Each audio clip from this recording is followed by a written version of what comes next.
ఆ! మనకి 17వ కారిక అయిపోయింది.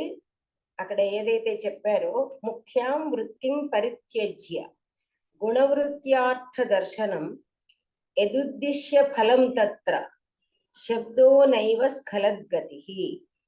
ఎక్కడైతే ముఖ్యమైనటువంటి అభిధా వృత్తి, ముఖ్యాం వృత్తిం అన్నప్పుడు గురువుగారు రాశారు ట్రాన్స్లేషన్ అభిధా వృత్తిని అన్నారు. అంటే డైరెక్ట్ గా మీనింగ్ వచ్చేది వాచ్యవాచకం అన్నమాట. దాన్ని వదిలేసేసి గుణవృత్తి చేత అంటే లక్షణ ద్వారా అని మీరు అర్థం చేసుకోవాలి. అర్థదర్శనం అంటే ఏంటి? అర్థాన్ని చూపించబడుతుందో అంటే అవగతం చేయబడుతుందో ఆ విషయంలో శబ్ద న స్ఖలద్గతి. అక్కడ శబ్దం ఏదైతే ఉందో స్ఖలద్గతి, ఇది మీరు చాలా మీకు అందులో కూడా వచ్చింది. ఇక న ప్రయోజనమే తస్మిన్ న శబ్ద స్ఖలద్గతి అని మీకు కావ్య ప్రకాశంలో వచ్చి ఉంటుంది అక్కడ. అందువల్ల అదే విధంగా ఇక్కడ మీరు గుర్తుపెట్టుకోవాల్సింది ఏంటంటే శబ్దము తొట్టుపడడం, దాన్ని స్ఖలనం అంటే జారిపడటం, తొట్టుపడటం. అందువల్ల ఏ శబ్దం కూడా ఏదో మనుషులం కదా కాలు ఇట్లా జారినట్టుగా శబ్దము తనకు గల అంటే తన ఆత్మస్వరూపమైన అర్థాన్ని అందించడంలో గనక విఫలమైతే దాన్ని స్ఖలద్గతి అంటారు. దానికి సామర్థ్యం లేదు, ఇది మనం చెప్పుకున్నాము. శబ్దం ఎప్పుడైతే సమర్థవంతం కాదో అప్పుడు ఏమవుతుంది, అది ఎక్కడో లక్షణ అన్నప్పుడు శబ్దం ఇక్కడ తొట్టుపడి మరొక అర్థాన్ని సూచిస్తుంది, అవగతం చేసుకుంటాము. అదేమిటి? గంగాయాం ఘోష అన్నప్పుడు ఏదైతే మనకు ప్రవాహానికి అధికరణ యోగ్యత లేదు కాబట్టి, ఆధార యోగ్యత లేదు కాబట్టి తీరాన్ని లక్షింపచేస్తుంది. ఇది లక్షణ వ్యాపారం అనుకున్నాం. అయితే ఇక్కడ ఏదైతే ప్రయోజనాన్ని ఆశించి, ఏదో ప్రయోజనము అంటే ఒకానొక వ్యంగ్యార్థాన్ని ప్రతిపాదించాలి అనేది ప్రయోజనం. ఒక కవి కావాలని ఎందుకు దాన్ని ఎంచుకుంటున్నాడు వ్యంజన వ్యాపారాన్ని అంటే, చక్కగా చెప్పకుండా చెప్పకుండా ఉండేటట్లుగా ఉండేటువంటి ఒకానొక చమత్కారం కోసమై ఆయన అంటే సమర్థుడైన వానికి అవే వచ్చి పడతాయని కూడా మనం చూసుకున్నాం. కాబట్టి ఆ విధంగా ఈ ప్రక్రియను ఎన్నుకుంటారు. అంటే ఇప్పుడు మీరు ఒకటి అర్థం చేసుకోవాలంటే కవికి సామర్థ్యం ఇటు అటు రెండు విధాలుగా ఉంటుంది. అంటే మామూలుగాను చెప్పగలడు, అది ఉపదేశాత్మకం ఉంటుంది.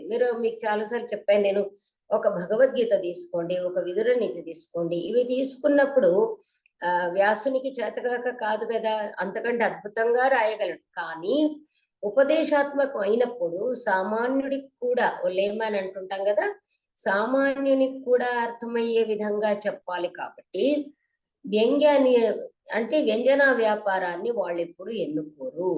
వాళ్ళు అభిధ వ్యాపారానికి ప్రాధాన్యం ఇచ్చి సామాన్యునికి కూడా హృదయగతం కావాలి అనే ప్రయత్నంతో రాస్తారు. కాబట్టి భగవద్గీత యొక్క వ్యాఖ్యానాలు ఇంకేమిటో అనేది పక్కన పెడితే ఆ అనుష్ఠుప్ శ్లోకం చదివితే వాచ్యార్థమైతే అంత కష్టం లేకుండా, అంటే ఏంటి, సంస్కృత భాష వచ్చిన వాళ్ళకి అది ఎక్కువగా క్లిష్టంగా లేకుండా అర్థమైపోతుంది. ఇది మామూలుగా అభిధా వృత్తి. అయితే కావ్యాలలో ఒక చమత్కారం కావాలి కాబట్టి, చమత్కార జనకమంగా చెప్పడమే కావ్య లక్షణం కాబట్టి అది మనోజ్ఞంగా ఉండాలి. సౌహృదయ సంవేద్యం అన్నాడు కదా, అంటే కావ్యార్థాన్ని అర్థం చేసుకున్న వాళ్ళకి, కావ్యార్థ తత్వాన్ని అర్థం చేసుకున్నటువంటి ఎవరైతే సౌహృదయులు ఉంటారో వాళ్ళకి ఇలా ఏముంది ఇందులో చెప్పగానే తేల్చేస్తారు.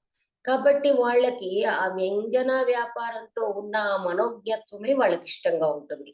కాబట్టి ఏ ప్రయోజనాన్ని ఆశించి ముఖ్య వృత్తిని వదిలేసేసి మరొక వృత్తిని అంటే గుణవృత్తిని అంటే లక్షణ వృత్తిని ఎన్నుకుంటారో అక్కడ అర్థం ఏమిటి? వ్యంజన కోసమనే ఎన్నుకుంటున్నారు. ఇక్కడ అంటే ఒక వ్యంగ్యం కోసమే ఎన్నుకుంటున్నారు.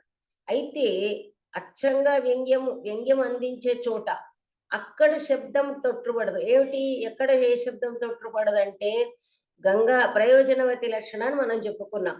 గంగాయాం ఘోష అన్నప్పుడు గంగా శబ్దము ఎక్కడ తొట్టుబడుతుంది అంటే ప్రవాహార్థంలో పొసగదు, కానీ తీరార్థంలో ఉంటుంది. తీరంకి వచ్చేటప్పటికి ప్రయోజనాన్ని అందించే తీరము అనే అర్థంకి వచ్చేటప్పటికి అక్కడ నచశబ్ద స్ఖలద్గతి అని మీకు అక్కడ ఉంటుంది మీ కావ్య ప్రకాశంలో.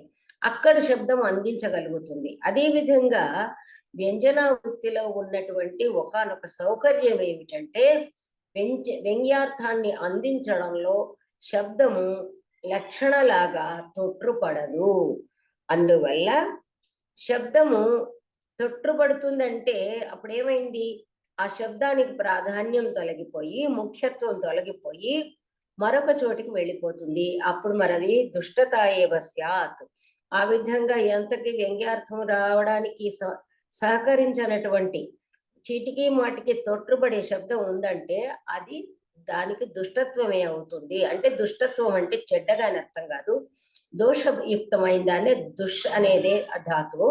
కాబట్టి దోషం అంటే అంతే అర్థం, అదేదో చెడ్డది మనం ఏదో మాట్లాడతాగా ఒకనొక లోపం ఉంటుంది, ఒక దోషం ఉంటుంది అని చెప్పడం అన్నమాట. చెప్పిన తర్వాత ఇప్పుడు ఏమంటున్నాడు, దాన్ని తస్మాత్ అంటే ఇంతవరకు మీకు చెప్పినటువంటి ఈ మాటలను పురస్కరించుకుంటే వాచకత్వాశ్రయేణైవ గుణవృత్తిర్వ్యవస్థిత వ్యంజకత్వైక మూలస్య ధ్వనేః స్యాల్ లక్షణం కథం. ఈ విధంగా మీకు ఇంతదాకా నేను చెప్పుతూ వచ్చింది ఏమిటి అంటే, మీరు అర్థం చేసుకోవాల్సిన విషయం ఏమిటి అంటే, మనకు టేబుల్ కూడా ఇచ్చాను మీకు నోట్స్. గుణవృత్తి అంటే తప్పనిసరిగా శబ్దంలో శబ్దానికి తొట్టుపడేటువంటి స్వభావం ఉంటుంది, శబ్దానికి స్ఖలద్గతి ఉంటుంది. ఆ శబ్దము తనకు తాను అర్థాన్ని అందించలేక అక్కడ విశ్రమిస్తుంది, వాచకత్వంలో విశ్రమిస్తుంది. అప్పుడు లక్షణ వ్యాపారం వచ్చి చేయూతనిస్తుంది, నేనున్నా నీకు హెల్పింగ్ హ్యాండ్ అంటూ. ఆ లక్షణ వ్యాపారం వచ్చి అంటే అభిధా వ్యాపారం అలసిపోతుంది, ఇంకా దానికి లేదు అక్కడ అవకాశం లేదు.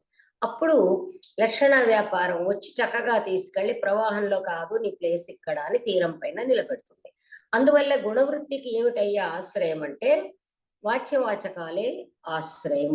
ఎక్స్క్లూజివ్లీ వాచకత్వం శబ్దం పైన ఆధారపడి వాచకత్వమే ఉంటుంది.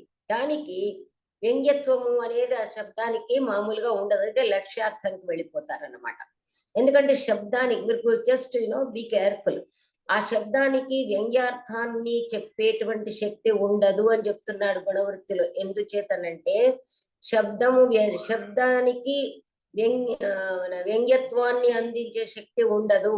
ఏమయ్యా ఉండేది అంటే దానికి కుదరదు కాబట్టి, స్ఖలద్గతి ఉంటుంది కాబట్టి, అది అర్థం అందించలేదు కాబట్టి లక్షణ వ్యాపారం అనేది దానికి రెస్క్యూకి వచ్చేసి అక్కడ లక్షణ వ్యాపారము ద్వారా ప్రయోజనం అనేది లక్షణ వ్యాపారము ద్వారా ఒకానొక అర్థాన్ని లక్షింపజేస్తుంది.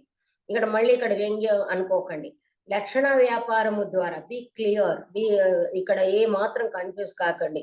ఎందుకంటే ఈ లక్షణ అనేది ఏదైతే ఉందో మీకు ఆ శాస్త్రాలన్నింటిలో కూడా ఇంపార్టెంట్ కాబట్టి.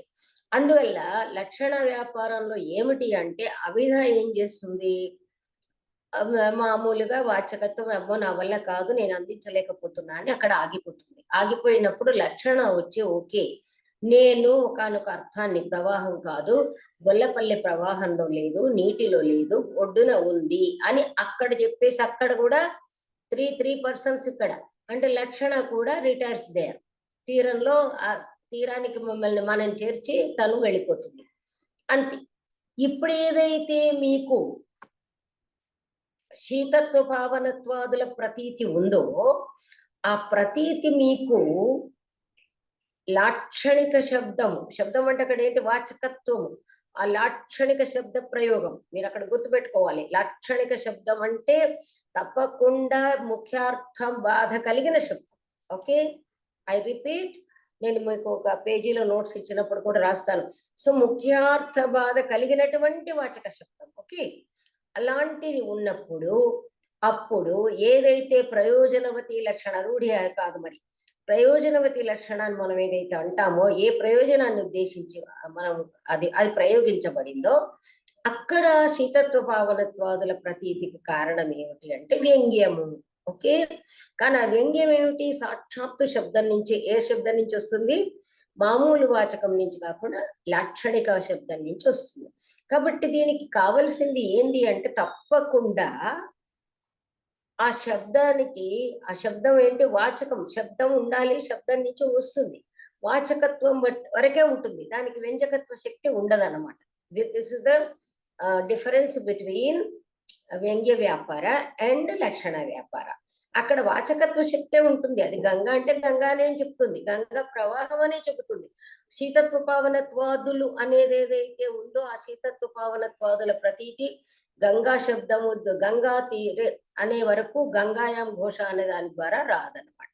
ఓకే, అందువలన ఇప్పుడు ఏం చెప్తున్నాడు, దానికేమో వాచకత్వ ఆశ్రయము గుణవృత్తి అని తీసుకుని యారో మార్క్ పెట్టి, ఆశ్రయం ఏమిటయ్యా అంటే వాచకత్వము అంటే శబ్దశక్తి అన్నమాట. వ్యంజకత్వైక మూలస్య, ఇక్కడ ఏమిటి అంటే వ్యంజకత్వం, వాచకత్వం కాదు. దాని కెపాసిటీ ఏమిటి, వాచకత్వం అనేది ఉంటుంది. తప్పనిసరిగా ఏ శబ్దం ఉన్నా దానికి ఏదో ఒక అర్థం, పొసగిన అర్థమో పొసగని అర్థమో ఏదో ఒకటి ఉంటుంది. కానీ వ్యంగ్యానికి కావలసిన శబ్దం ఏదైతే ఉంటుందో దాన్ని ఆల్ పవర్ఫుల్, దానికి ఏముంటుంది, వాచకత్వ శక్తి ఎటు ఉంటుంది. అదే కాకుండా దానికి ఉన్న ఒక డివైన్ పవర్, ఒక సూపర్ పవర్ ఏముంటుంది అంటే తన పరిధిని దాటి పరిగెత్తే శక్తి ఉంటుంది. ఏదైతే వాచకత్వానికి లంఘించే శక్తి లేదో, కొంతవరకు ప్రయాణిస్తుందో, అలా కాకుండా సప్తసాగరాలు లంఘించే శక్తి కలిగినది వ్యంజకత్వ శబ్దము. అంటే శబ్దంలో ఎక్కడెక్కడికో మనం ఇదివరకు అనుకున్నాం కదా, మీరు లాగా ఆలోచిస్తారు, నేను లాగా ఆలోచిస్తాను. వక్తృబోద్ధవ్య కాకునాం అని మీరు అక్కడ కావ్య ప్రకాశంలో చదువుకున్నారు. వక్తని బట్టి, వినేవాడిని బట్టి, ప్రాకరణాన్ని బట్టి, అన్య సన్నిధిని బట్టి ఇలా ఇలా ఇలా ఇలా ఉందా లేదా, ఆ విధంగా సమయానుసారంగా సందర్భానుసారంగా ఒక్కొక్కరి మనసులో ఒక్కొక్కటి మనకు వస్తూ ఉంటుంది. అందువలన ఈ వ్యంజకత్వము ఇక్కడ ధ్వనికి ఏం కావాలయ్యా అంటే ధ్వని ఉండాలి అంటే వ్యంగ్య ప్రాధాన్యం ఉండాలి. వ్యంగ్య ప్రాధాన్యం ఉండాలి అంటే ముందుగా వ్యంగ్యం అనేది ఒకటి ఉండాలి. అర్థమైందా? ధ్వనికి ఏంటి కావాల్సింది, ధ్వని, యారో మార్క్, వ్యంగ్యము. అక్కడ వ్యంగ్యం మాత్రమేనా, వ్యంగ్య ప్రాధాన్యం. కాబట్టి అక్కడ కావలసిన శక్తి ఏమిటి, వ్యంజకత్వ శక్తి, వాచకత్వ శక్తి కాదు, వాచక శక్తి కాదు. అందుకే వ్యంజకత్వ ఏకమూలస్య ధ్వని. ఇక్కడ మీరు భక్తిని మీరు లక్షణంగా చెప్పుకోవచ్చు కదా అన్నారు. అది నిజమేనయ్యా బాబు, చెప్పమంటే చెప్తాము, కానీ అంత సులభం కాదే.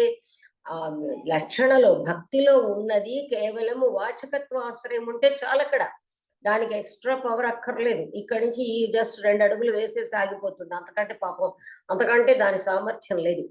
కానీ మాకు కావాల్సింది ఏమిటి, ధ్వని ఏంటి, ఆ ధ్వని అనేది ఎలాంటి స్వరూపం, దానికి కావాల్సింది, దానికి వ్యంజకత్వమే మూలంగా ఉంటుంది. కాబట్టి వ్యంజకత్వమే ప్రధానంగా మూలంగా ఆధారంగా ఉన్నటువంటి ధ్వనికి మీరు కొంచెమే శక్తి ఉన్నటువంటి వాచకత్వాన్ని ఆశ్రయించుకుని ఉన్న భక్తి అంటే భక్తి అనబడే లక్షణంగా చెప్పడం ఎలా కుదురుతుంది, కథం ధ్వనే లక్షణం కథం స్యాత్. ఇది చాలా ఇంపార్టెంట్. ఇక్కడ కింద కూడా మీరు, నేను నా బుక్ లో అండర్లైన్ చేసుకున్నాను, మీరు అండర్లైన్ చేసుకోండి. తస్మాత్ పైన చెప్పాడు, తస్మాత్ కింద చెప్తున్నాడు, అన్యో ధ్వని అన్యః, ధ్వని వేరు, ధ్వని వేరు, అన్యాచ గుణవృత్తి. చెప్పాను కదా, వృత్తి అనేది కూడా స్త్రీలింగం కాబట్టి అన్యాచ గుణవృత్తి. ఇక్కడ ధ్వని అనేది వేరు, ధ్వని స్వరూపం వేరు, దానికి కావలసిన లక్షణం వేరు. గుణవృత్తి అన్య. మీరేదైతే గుణవృత్తి అంటున్నారో, భక్తమాహు అని ఏదైతే అంటున్నారో, భక్తియే కదా ధ్వని అనవచ్చు కదా. అంటే అట్లీస్ట్ అట్లా కాకుండా భక్తి లక్షణగానన్నా యాక్సెప్ట్ చేయొచ్చు కదా, దాని సహాయం అంటే అది కాదు. దీని స్వరూపం వేరు, దాని స్వరూపం వేరు. అవ్యాప్తిరపి అస్య లక్షణస్య. అతివ్యాప్తే కాకుండా ఇక్కడ అవ్యాప్తి అంటే, నిజం చెప్పాలంటే ఎక్కడైతే ధ్వని ఉంటుందో అక్కడ లక్షణం లేకుండా కూడా మనం చూస్తూ ఉన్నాం కాబట్టి అప్పుడు అవ్యాప్తి దోషం అనేది వస్తుంది. కాబట్టి లక్షణం అనేది అతి వ్యాప్తి అవ్యాప్తి రెండు దోషాలను పరిహరించుకొని బయటపడాలి అని నహి ధ్వని ప్రభేద వివక్షితాన్య పరవాచ్య లక్షణ ఓన్లీ వివక్షితాన్య పరవాచ్య లక్షణం కలిగింది ఏదైతే ఉందో ధ్వని ప్రభేద అదొక్కటే కాదు, అన్యే చ బహవః తద్భేద ప్రకారాః భక్త్యా వ్యాప్యంతే తస్మాత్ భక్తి అలక్షణం. ఇప్పుడు మనము అవివక్షిత వాచ్యము వివక్షితాన్య పరవాచ్యము అని చూసుకున్నాం కదా. ధ్వనిలో భేదము వివక్షితాన్య పరవాచ్యం అనేది ఒకటే కాదు, ఇంకా చాలా భేదాలు ఉన్నాయి. వాటిల్లో లక్షణ అనేది ఉంటుంది. కాబట్టి అంటే ఏమిటి, ఈ ఒక్క చోటనే ఇది ఉంటుంది ఇక్కడ లేదు అని కాదు. మిగతా ఎన్నో చోట్ల ఈ మన అంటే లక్షణాముల ధ్వనులు కూడా ఉన్నాయి, ఇంకా ఎక్కడో ఉన్నాయి. కాబట్టి ఇక్కడ తస్మాత్ భక్తి అలక్షణం. భక్తిని లక్షణం పెట్టాలంటే ఈ భక్తి ఉంటే అంటే లక్షణ ఉంటేనే ధ్వని ఉంటుంది అని చెప్పడం దాని లక్షణం. కానీ ఇక్కడ ఏమిటి అంటే లక్షణ ఉన్న చోట కాకుండా లక్షణ లేని చోట కూడా, అంటే భక్తి లేని చోట కూడా ధ్వని ఉండడం అనేది ఒకటి ఉంది. దట్ ఈస్ అతివ్యాప్తి. మరి ధ్వని ఉన్న చోట ఏదైతే లక్షణ అనేది లేకపోవడం ఏదైతే ఉందో అవ్యాప్తి, అంటే లక్షణ ఉన్నంత మాత్రాన ధ్వని ఉండదు.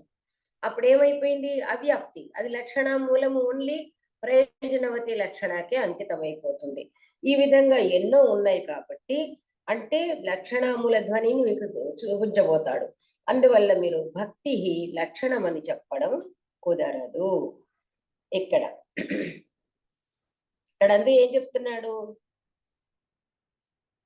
నహి ధ్వని ప్రభేద. ఇక్కడ ఈ లక్షణానికి అవ్యాప్తి కూడా ఉంది. వివక్షితాన్య పరవాచ్యం అనే ధ్వని ప్రభేదము, ఇతరమైన ఎన్నో ధ్వని భేదాలు భక్తి చేత వ్యాపింపబడడం లేదు కదా. అంటే ఇక్కడ వివక్షితాన్య పరవాచ్యం అని మనం అక్కడ ఉంది కదా, మన శిఖరిణి నక్కు అను అది వాటిలో. అంటే ఇక్కడ మామూలుగా ఇందులోను తర్వాత ఇంకా చాలా ఉన్నాయి. వాటిల్లో ఇది ఇక్కడ ఏం చెప్పాలి, నా ఇక్కడి నుంచి తెచ్చుకోవాలి. ధ్వని ప్రభేద ఇది ఒకటే కాదు, అన్యేచ భేద ప్రకార భక్త్యా వ్యాప్యంతే. అంటే నా భక్త్యా వ్యాప్యంతే, ఎక్కడెక్కడైతే వివక్షితాన్య పరవాచ్య లక్షణము మరి ఇంకా వేరే వేరే చాలా ఉన్నాయిలేండి. ఎందుకంటే మీకు అత్యంత తిరస్కృతము అని ఎట్సెట్రా వస్తుంటాయి, ఎన్నో ధ్వని భేదాలు ఉన్నాయి. అక్కడ ఆ నా ఇక్కడికి తెచ్చుకోవాలి. నా భక్త్యా వ్యాప్యంతే, వాటన్నింటిలో అంటే ధ్వని ఏదైతే చెప్పామో ఇంతకు ముందు అంతే మాత్రం కాదు. ధ్వని స్వరూపం అంటే ఏంటి, వ్యంగ్యాతిశయము. ధ్వని అనగానే మనకి వ్యంగ్యాతిశయము ఉన్నటువంటి రకాలు. మనకి నిజం చెప్పాలంటే ఈ సెకండ్ ఉద్యోతం మనకి లేదుగా సిలబస్ లో, దాని నిండా భేదాలన్నీ చెప్తూ పోతాడు అనమాట. చాలా భేదాలు చెప్తాడు, మన బుర్ర తిరిగిపోతుంది.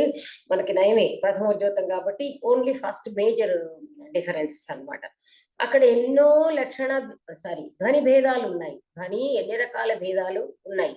మరి అక్కడంతా కూడా లక్షణ లేదు కదా. నహి భక్త్యా వ్యాప్యంతే, అక్కడ అన్నింటిలో లేదు కాబట్టి తస్మాత్ భక్తి లక్షణం. అక్కడ అంతకుముందు మనకు చూపించాడు ఏది, వాటిల్లో అన్ని చోట్ల ధ్వని అనేది లేదు, లక్షణ ఉంది అంతే. అక్కడ ఏదైతే ఉందో ఇది ధ్వని అనేది లేదు కదా, పునరుక్తం అని చెప్పడం వల్ల అది పోయిందనమాట. కాబట్టి ఎక్కడైతే మనకి లక్షణ ఉందో అక్కడ ధ్వని లేదు. ధ్వని ఉన్న చోట, ధ్వని ఉన్న చాలా ప్రదేశాల్లో లక్షణ పొసగడం లేదు. కాబట్టి అతివ్యాప్తి అవ్యాప్తి దోషాలు ఏవైతే ఉన్నాయో, అంటే ధ్వని భిన్నమైన ప్రదేశాల్లో లక్షణ ఉంది, ధ్వని ఉన్న చోట లేదు. ధ్వని లేని ప్రదేశంలో ఉండడం అతివ్యాప్తి, ధ్వని ఉన్న చోట ఉండకపోవడం అవ్యాప్తి. అలాంటిది నువ్వు లక్షణంగా ఎలా తీసుకుంటావు? అది ఓన్లీ చాలా బుద్ధిగా ధ్వనికి మాత్రమే స్టిక్ ఆన్ అయి ఉండాలి. కానీ ఇక్కడికి అక్కడికి గంతులు వేస్తే అప్పుడు వ్యభిచార దోషం అంటాం కదా, అది వస్తుంది. ఓకే, దీని తర్వాత ఇదంతా అయిన తర్వాత ఇంకా లాస్ట్ మనకి లక్షణం ఒకటి అర్థమైతే ఇంపార్టెంట్. ఇక తర్వాత మీకు కన్ఫ్యూజ్ అనే మాట అసలు రాదు. సరే, మళ్ళీ కాంప్రమైజ్ అయిపోతున్నాడు. ఏమని, కస్యచిత్ ధ్వని భేదస్య సాతు స్యాద్ ఉపలక్షణం. మనము ఏదైనా చెప్పేటప్పుడు ఉపలక్షణం అంటే లక్షణం లాగా, నియరెస్ట్ టు లక్షణం అంటే ఎగ్జాక్ట్లీ కాదు. ఆ లక్షణం ఒకసారి పట్టొచ్చు, పట్టకపోవచ్చు. అది ఎలా అంటే వీళ్ళు చెప్తారు, ఇక్కడ అంతా ఇవ్వరు, కాకవ దేవదత్త గృహం అంటారు.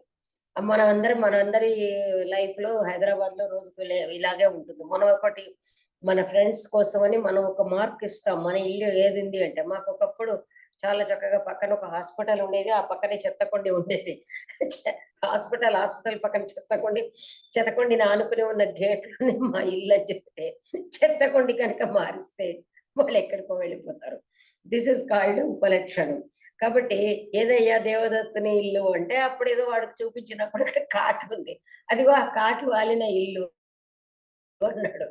వీడు చూసుకుని గుర్తుపెట్టుకొని పోవాలి గాని, ఆ తర్వాత కాకి ఎగురుతూ ఉంటే వీడు కూడా ఎగురుతుపోవడానికి లేదు. దీన్ని ఉపలక్షణం అంటారు. కాబట్టి ఎప్పుడో ఓ మాటు ఏదో కాకి వచ్చి వాళ్ళితే అప్పటికప్పుడు ఏదో లక్షణంగా పనికొచ్చినప్పుడు, ధ్వని భేదాలు ఎన్నో ఉన్నాయి, అనంతమైన భేదాలని చెప్పాడు ఎవరో మన ఆనందవర్ధనాచార్యుడు. అందువల్ల ఏమంటున్నాడు, ధ్వని బహవః ప్రకారాః అన్నాడు. ఇన్ని ప్రకారాల్లో, ఇన్ని భేదాల్లో ఎక్కడైనా ఒక దగ్గర ఇది ఉపలక్షణంగా అంటే ధ్వని ఇక్కడ లక్షణం ఉంది, లక్షణ మూల వ్యంజనం అని చెప్పాను కదా, లక్షణ మూల ధ్వని ఉంటుంది, లక్షణ మూల వ్యంజన అది ధ్వని అంటే వ్యంగ్యాతిశయం. ఎక్కడైనా ఎప్పుడైనా ఒకసారి ఒకానొక ధ్వని భేదానికి ఇదేదో ఉపలక్షణంగా అంటే ఏదో టెంపరీ దానిగా చెప్పుకోవచ్చు, కానీ చెప్పొచ్చు, ఉండొచ్చు అన్నాడు. అని సా పునః భక్తి వక్ష్యమాణ ప్రవేద మధ్యాదన్యతమస్య భేదస్య ఇది నామ ఉపలక్షణతయా సంభావ్యేత ఇది చ గుణవృత్యైవ ధ్వనిర్లక్ష్యతే ఇత్యుచ్యతే తదభిధాపారేణ తదితరః అలంకారవర్గः సమగ్ర ఏవ లక్ష్యతే ఇది ప్రత్యేకం అలంకారాణం లక్షణకరణ వైయర్థ్య ప్రసంగః. ఈ విధంగా ఎప్పుడన్నా పక్ష్యమాణ అంటే చెప్పాను కదా మీకు, నెక్స్ట్ ఉద్యోగంలో చెప్పబోతున్నాడు. చెప్పబోయేటువంటి భిన్నమైనటువంటి ధ్వని ప్రభేదాల్లో ఏదో ఒక దానిలో మళ్ళీ మీరు అక్కడ వచ్చి, మేడం అక్కడేమో అట్లా చెప్పారు, అయ్యా ఏమయ్యా ఆనందవర్ధనాచార్య నువ్వు అది ఉండనే ఉండదన్నావు, ఇక్కడ ఉంది కదా అని మీరు అక్కడ కాలర్ కొట్టుకొని నిలదీస్తారు అని ఇప్పుడే చెప్తున్నాడు. అన్ని భేదాల్లో ఎక్కడైనా ఒక్కోసారి లక్షణ ద్వారా, లక్షణ ఉన్న చోట లక్షణ ఉన్న చోట అంటే లక్షణ ద్వారా వ్యంగ్యాతిశయం వల్ల ధ్వని ఉంటే ఉండవచ్చు, సంభవించవచ్చును. కానీ గుణవృత్తి ద్వారానే ధ్వని చెప్పబడుతుంది అన్నట్టయితే ఇంకా అభిధా వ్యాపారేణ, ఇక అభిధా వ్యాపారం అవసరం లేదు. అభిధా వ్యాపారేణ తదితర అలంకార వర్గ సమగ్ర ఏవ లక్ష్యతే ఇది ప్రత్యేకం అలంకారాణం లక్షణకరణ వైయర్థ్య ప్రసంగ.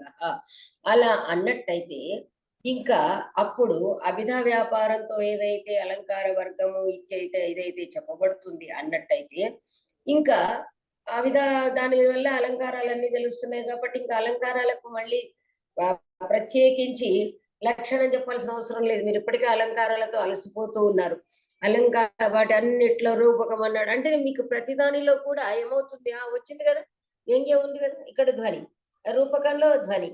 మనకు మామూలుగా మీకు వస్తూ ఉంటుంది డౌట్, రూపకంలో ధ్వని ఉంది, ఉపమాలో ఉంది, ఉత్కర్షలో ఉంది అనుకుంటుంటే ఇంకప్పుడు అలంకారాల యొక్క ఈ లక్షణకరణం అనేదైతే అంటున్నారో అది వ్యర్థం అయిపోతుంది కదా అని చెప్పేసేసి ఇక్కడ ఈయన ఉపసంహరించబోతూ అని ఉపసంహారానికి దగ్గరగా వస్తున్నాడు. 1 minute ఏదో అడ్జస్ట్ చేస్తున్నాను.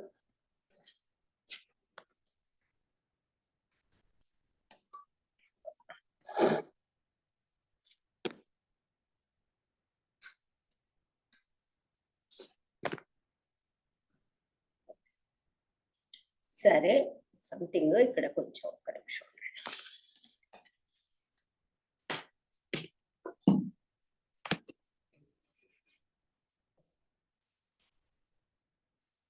అని చెప్పి ఆ తర్వాత ఇక్కడ మీకు చూడండి, బాలనందిని 263కి వెళ్ళండి.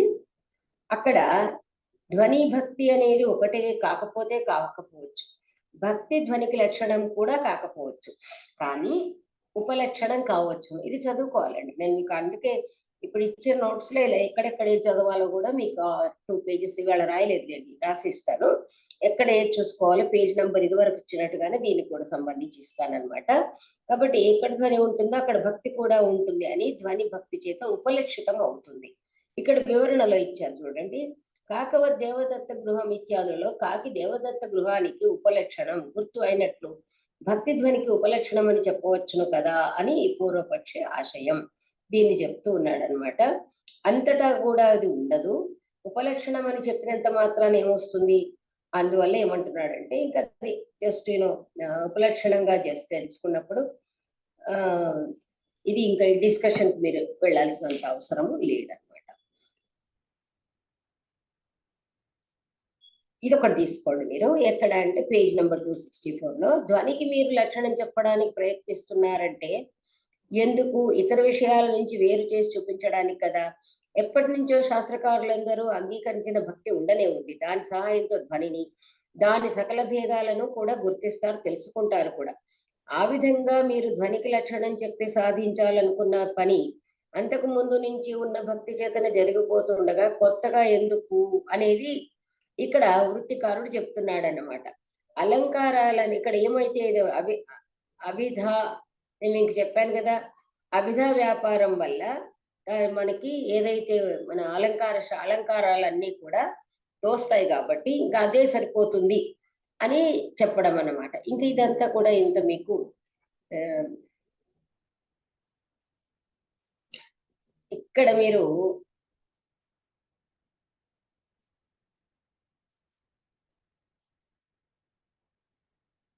అవసరం లేదండి, అంటే నేను చూస్తున్నాను, అవసరం లేదు, ఇది చెప్పండి చాలు.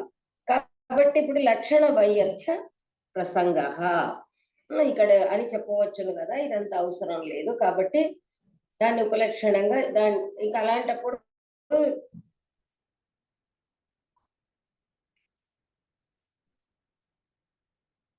ఇక్కడ మీరు ఏదైతే ఉందో పేజ్ నెంబర్ 262లో బాలానందిని కింద ఏదైతే ఉందో లక్షణం చెప్పడం వ్యర్థం కావలసి వస్తుంది అని మాత్రమే తీసుకోండి. ఓకే, ఇదేదైతే నెక్స్ట్ 263లో ఉందో అదంతా కూడా లోచనకారుడు వివరించిన దానికి అదే శాస్త్ర పద్ధతిలో గురువు గారు వివరించారు. ఓకే, తర్వాత ఇప్పుడు లాస్ట్ అన్నమాట. లక్షణే కించ మరొక మాట ఏంటంటే లక్షణే అన్యైః కృతే చాస్య పక్ష సంసిద్ధిరేవ నః కృతేపి వా పూర్వైః ధ్వని లక్షణే పక్ష సంసిద్ధిరేవ నః యస్మాత్ ధ్వనిరస్तीति నః పక్షః స చ ప్రాగేవ సంసిద్ధ ఇతి అయత్న సంపన్న సమీహితార్థాః సంవృత్తాః స్మః. ఇక్కడ చాలా చాలా చక్కగా ఏం చేశాడు, చాలా టాక్ట్ఫుల్ గా డీల్ చేసుకొచ్చాడు.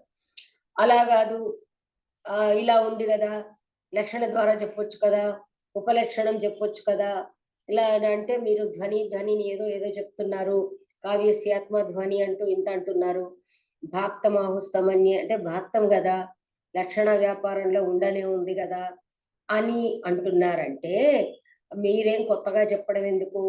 అది ఇంతకు ముందున్న డిస్కషన్ అంతా అదే అనమాట. వివరణలో మీరు మళ్ళీ కొత్తగా చెప్పాలని ఎందుకు ప్రయత్నిస్తున్నారు. అన్ని రకాల మార్గాలు కూడా స్పృశించబడినాయి కదా. అభిధ వ్యాపారం ఉంది, లక్షణ వ్యాపారం ఉంది, అదే ప్రతీయమానార్థం ఉంది, వ్యంగ్యము ఉంది.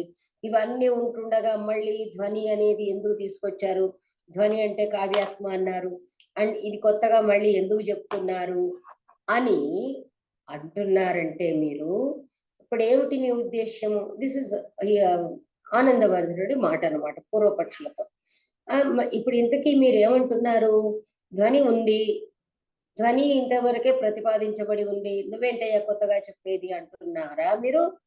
పర్వాలేదు, మరి అట్లయితే ఇంతకు ముందే గనక ధ్వని ప్రతిపాదించబడి ఉంది, ధ్వని ఉంది అని మీరు అంగీకరిస్తే, చూడండి ఇక్కడ భాక్తవాదులకు చెప్తున్నాయంటే ధ్వని ఉంది అని కనుక మీరు అంగీకరిస్తే ఇక మాకేమిటయ్యా గొడవ, మీతో మాకు గొడవే లేదు, కాంప్రమైజ్. చెప్పాను కదా, ఈ పొలిటీషియన్స్ మంచి పనికి వస్తాయి ఇలాంటివి. సో మాకేం లేదు, మేమేమంటున్నాము, మాకు మీరు ఏమంటారు మాకు సంబంధం లేదు, మాకు కావాల్సింది ఏంటి అంటే ధ్వని అనేది ఒకటి ఉంది, అది కావ్యానికి ఆత్మ, కావ్యానికి ప్రధానమైనది ధ్వని, ఆ ధ్వని అనేది ఏది వ్యంగ్యాతిశయము, వ్యంగ్య చమత్కారము.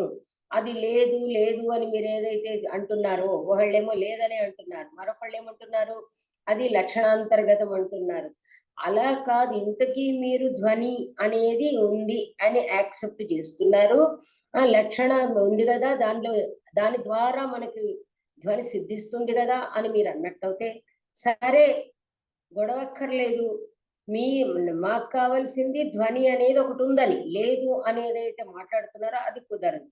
ఉంది అని మీరు అంగీకరించినప్పుడు మాకు ఏమంటున్నాడు, సమీహితార్థాహ, మా కోరిక తీరిపోయింది, కాగల కార్యం గంధర్వులు తీర్చేశారు, మీరు ఇంత చెప్పి అందుకేమంటున్నాడు సమీహితార్థ సంవృత్తా స్మః, కాగల కార్యం గంధర్వులు తీర్చారు, మా కోరిక తీరిపోయింది, ఇంకా వచ్చిన ప్రాబ్లం ఏముంది, ఓకే అన్నారు.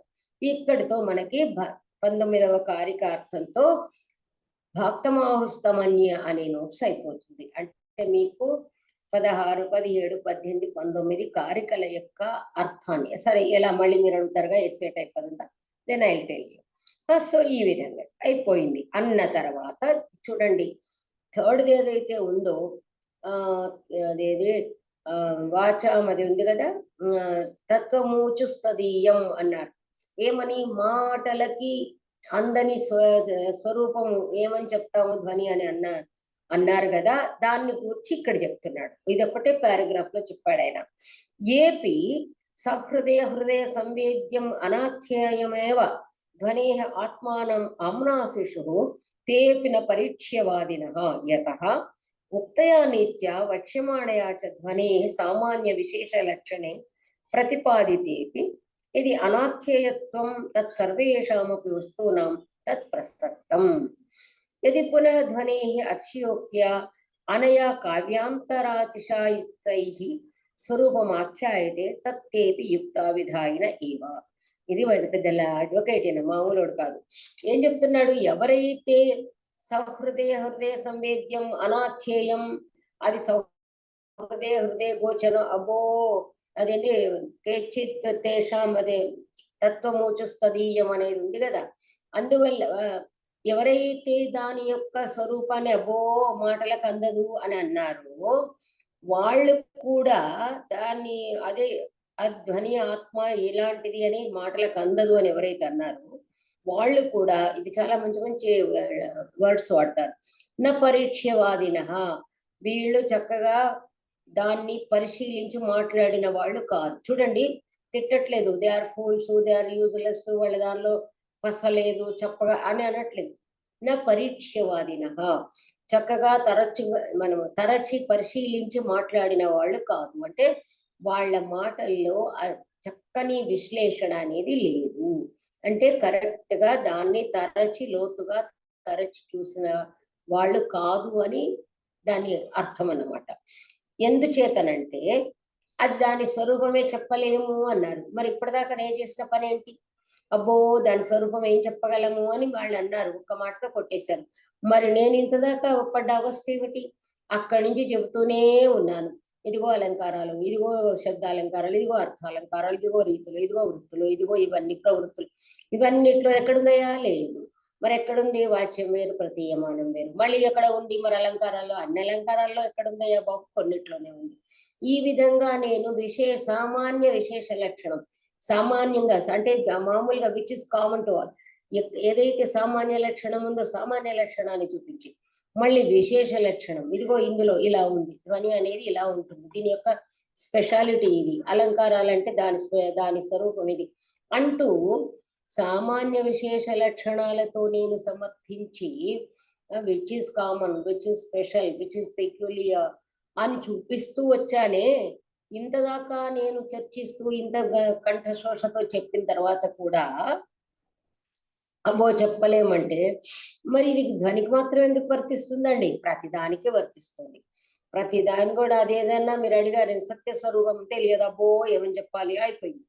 దాన్ని గురించి ఏం చెప్పడానికి, ధర్మ లక్షణ అవే చెప్పడానికి ఏముంది అంటే అన్ని విషయాలలో కూడా ఇంకా చెప్పడం అనేది లేదు, ఫింగర్ ఆన్ లిప్స్, నోరు మూసుకోవాల్సిందే.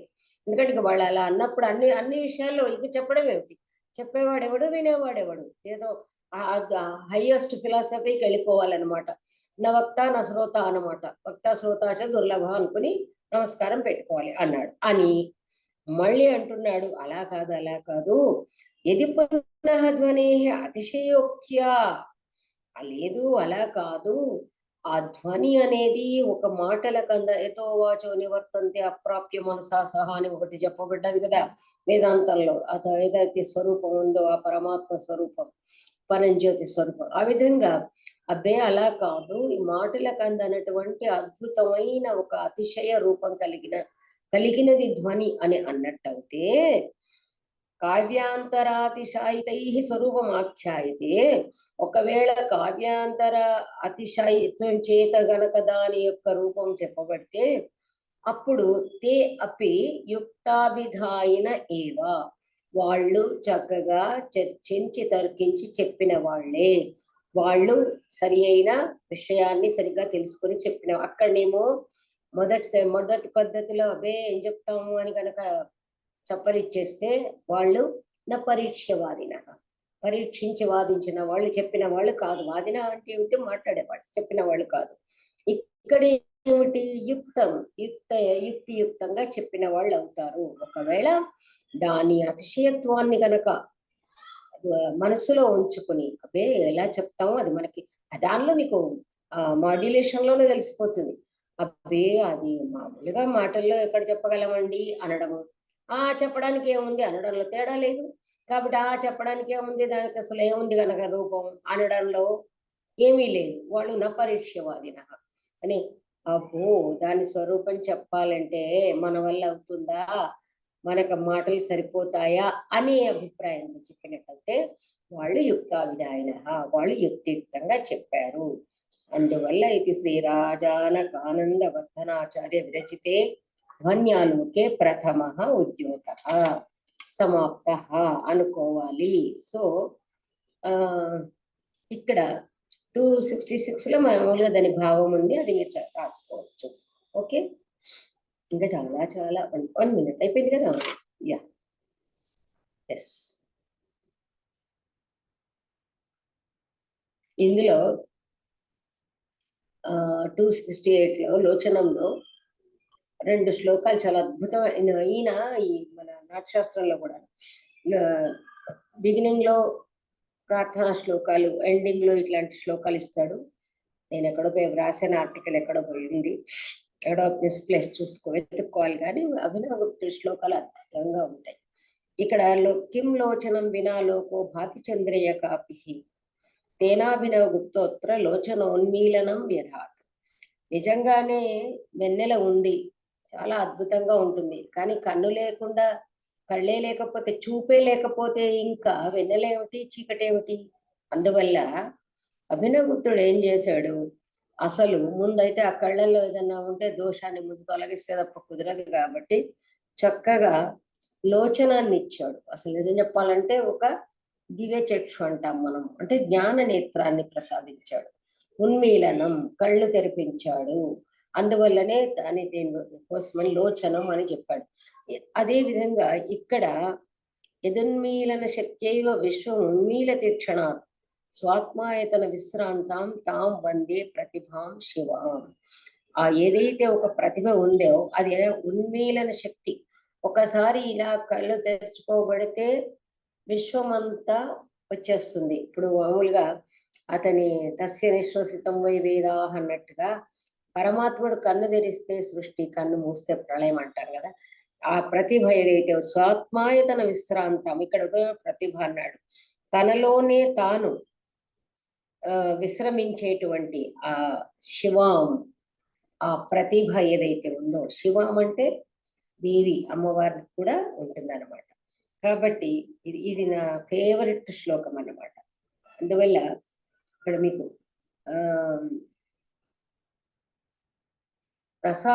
శివాం రసావేశం చేత సుందరమైన ప్రతిభాం కవుల ప్రజ్ఞను వందే నమస్కరిస్తున్నాను. మరొక అర్థం అని చెప్పాడు.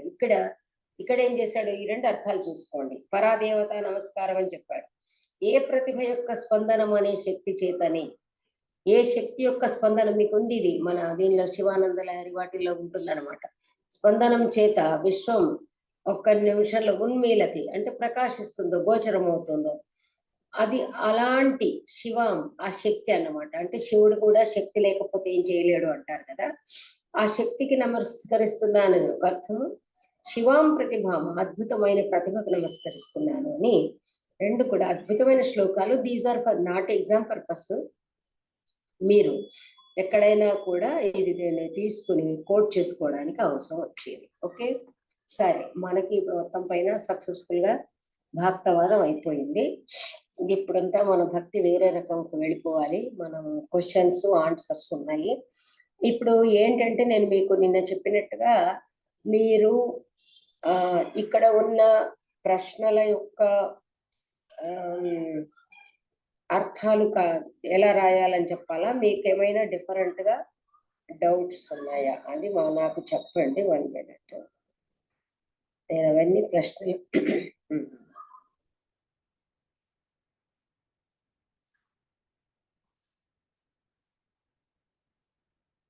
జస్ట్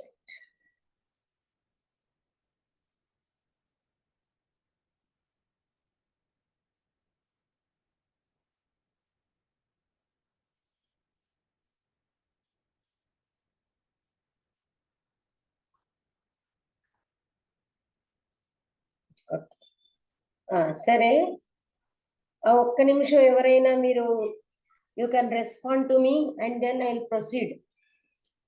ఏం చేద్దాము ఒక్కళ్ళు చెప్పండి. రవీందర్ గారా, సాహితి గారా, ఎనీబడి? హలో హలో మేడం, ఈ క్వశ్చన్స్ కి ఆన్సర్ ఎట్లా ఉంటుంది అనేది చెప్తే కొంచెం, అంటే దాంతో అన్ని క్లియర్ అయిపోతాయండి. అదేనా? అంతే. ఓకే, సరే. ఇప్పుడు అదే నేను ఇందులో ఫోన్ లో పెట్టుకున్నాను, ఫోన్ లో పెట్టి చూసి మీకు చెప్తా. చూడండి, మీ దగ్గర ఉన్నాయా మరి క్వశ్చన్స్? అందరి దగ్గర ఉన్నాయి మేడం. అందరి దగ్గర ఉంటే గనక ఇప్పుడు చూడండి, సింపుల్ గా చెప్తాను, ఎందుకంటే చాలా ఉన్నాయి మనకి. వాళ్ళు ఎన్నైనా అన్ని చెప్పుకుందాం. ధ్వన్యాలోక కర్తు పరిచయం కురుత. మీకు ఆనందవర్ధనాచార్యుడిది ఉంది కదా పరిచయం, గ్రంథారంభంలో ఉంది కదండి. హలో, పుస్తకంలో ఉందండి. అది ఎందుకంటే అతను కాశ్మీర దేశీయుడు. తర్వాత ఏమిటి ఆయన ఏంటి మన 8వ శతాబ్దం వాడు. అంటే కాలాదులు, కవి కాలాదులు అంటాం కదా, రచయిత, కాలము, ఇవన్నీ చెప్పిన తర్వాత ఈ 4 మార్కుల క్వశ్చన్. ఆ తర్వాత ఏం చేయాలి, ఆయన రాసినటువంటి గ్రంథాల పేర్లు కూడా మీకు అందులోనే ఉంది. ఇది మన అర్జున చరిత్ర సంథింగ్ ఉంది కదండి, 2-3 రాశాడు, అది చెప్పాలి. చెప్పిన తర్వాత మీరు 4 మార్క్స్ కాబట్టి అట్లీస్ట్ ఒక పేజ్ ఉండాలి. పేజ్ కూడా లేదంటే అది ఇదిగా ఉంటుంది కాబట్టి. అంతేకాకుండా ఇక్కడ ఏమిటి అంటే ఇప్పుడు మామూలుగా ఇందులో లేనిది ఏది, మీకు నేనేదైతే రికార్డింగ్స్ ఉన్నాయో అక్కడికి మీరు వెళ్ళొచ్చు అనమాట. ఫస్ట్ క్లాస్ ఏదైతే మీకు పరిచయాత్మకంగా చెప్పానో, అంటే ఈ ధ్వనికారుడి కంటే ముందు నేను ఒక లిస్ట్ కూడా ఇచ్చాను మీకు. ధ్వనికారుడి కంటే ముందు ఎంతమంది అలంకారికులు ఉన్నారో నేను మీకు ఇచ్చాను. ఆ నోట్స్ అందుకే అనమాట. అది తీసుకుని ఏం చేయాలి, అతని కంటే ముందు ఎవరెవరు అలంకారికులు వచ్చారు. తర్వాత నేను మీకు రికార్డింగ్స్ లో చెప్పాను ఏమని. ముఖ్యంగా ఈయన ఏం చేశాడు అంటే, ఇతను భరతునికి చాలా ప్రాధాన్యం ఇస్తాడు. తర్వాత చాలా గౌరవపూర్వకంగా ముని వచనం అని చెప్తూ ఉంటాడు. ఇవన్నీ మీకు నా టీచింగ్ లో ఉంటుంది ఆ పాయింట్. మీరు ఒకసారి జస్ట్ ఎప్పుడన్నా అలా కొంచెం అంటే ఫాస్ట్ ఫార్వర్డ్ చేసుకుంటూ కూడా వినొచ్చు. కాబట్టి అసలు ఆనందవర్ధనుడు ఎవరెవరి మతాలను ఉట్టంకించాడు, భరతముని అంటే ఎంత అభిమానము, తర్వాత భామహుణ్ణి కూడా ఉట్టంకించాడు. ఆ తర్వాత మీరు ఏదైతే చదువుకున్నారో దాన్ని బట్టి ఏంటంటే, ఆనందవర్ధనాచార్యుడికి ఈ అభిధ లక్షణ వ్యంజన వ్యాపారాల పట్ల స్పష్టమైన అవగాహన ఉంది అని చెబుతూ ఆయన అలంకారాలు ఎన్ని రకాలు అంటూ చెప్పాడు. ఈ 4 ఉద్యోతాల గ్రంథంలో మీరు చదవకున్నా పర్వాలేదు, 4 ఉద్యోతం చాలా అద్భుతంగా రచించాడు. చాలా మధురమైన శైలి. ఇవన్నీ కూడా మనం మామూలుగా మీరు అబ్జర్వ్ చేసింది నేను పాఠాలు చెప్తూ ఉన్నప్పుడు. అంటే అసలు కావ్యస్యాత్మ అనే దానిలోనే అతని యొక్క శబ్ద ప్రాభవము, ఆయన వ్యాకరణ జ్ఞానము, ఆయన వేదాంత జ్ఞానం కూడా ప్రస్ఫుటమవుతున్నాయి అని. ఇది what ever you have understood, by your ఈ క్లాస్ అటెండింగ్ ద క్లాస్, అది మీరు కొంచెం పుస్తకంలోది కొంచెం ఇది అంతా కలిపి రాస్తే ఆ 4 మార్కుల క్వశ్చన్ కి న్యాయం అవుతుంది.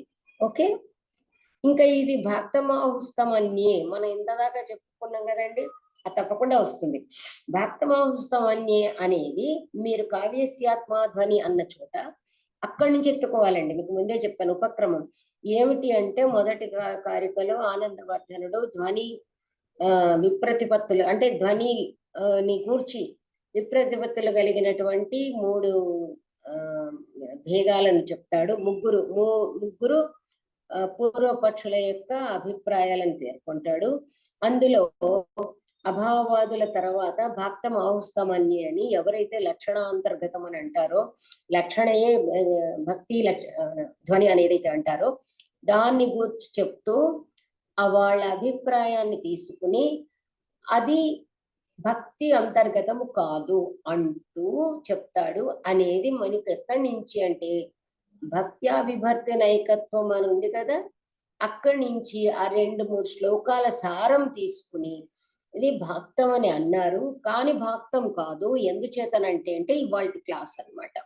భక్తి అనేది లక్షణ వ్యాపారము, లక్షణ ఉన్న చోట ధ్వని ఉంటుంది అని లేదు, అవశ్యంగా ఉంటుంది అని లేదు.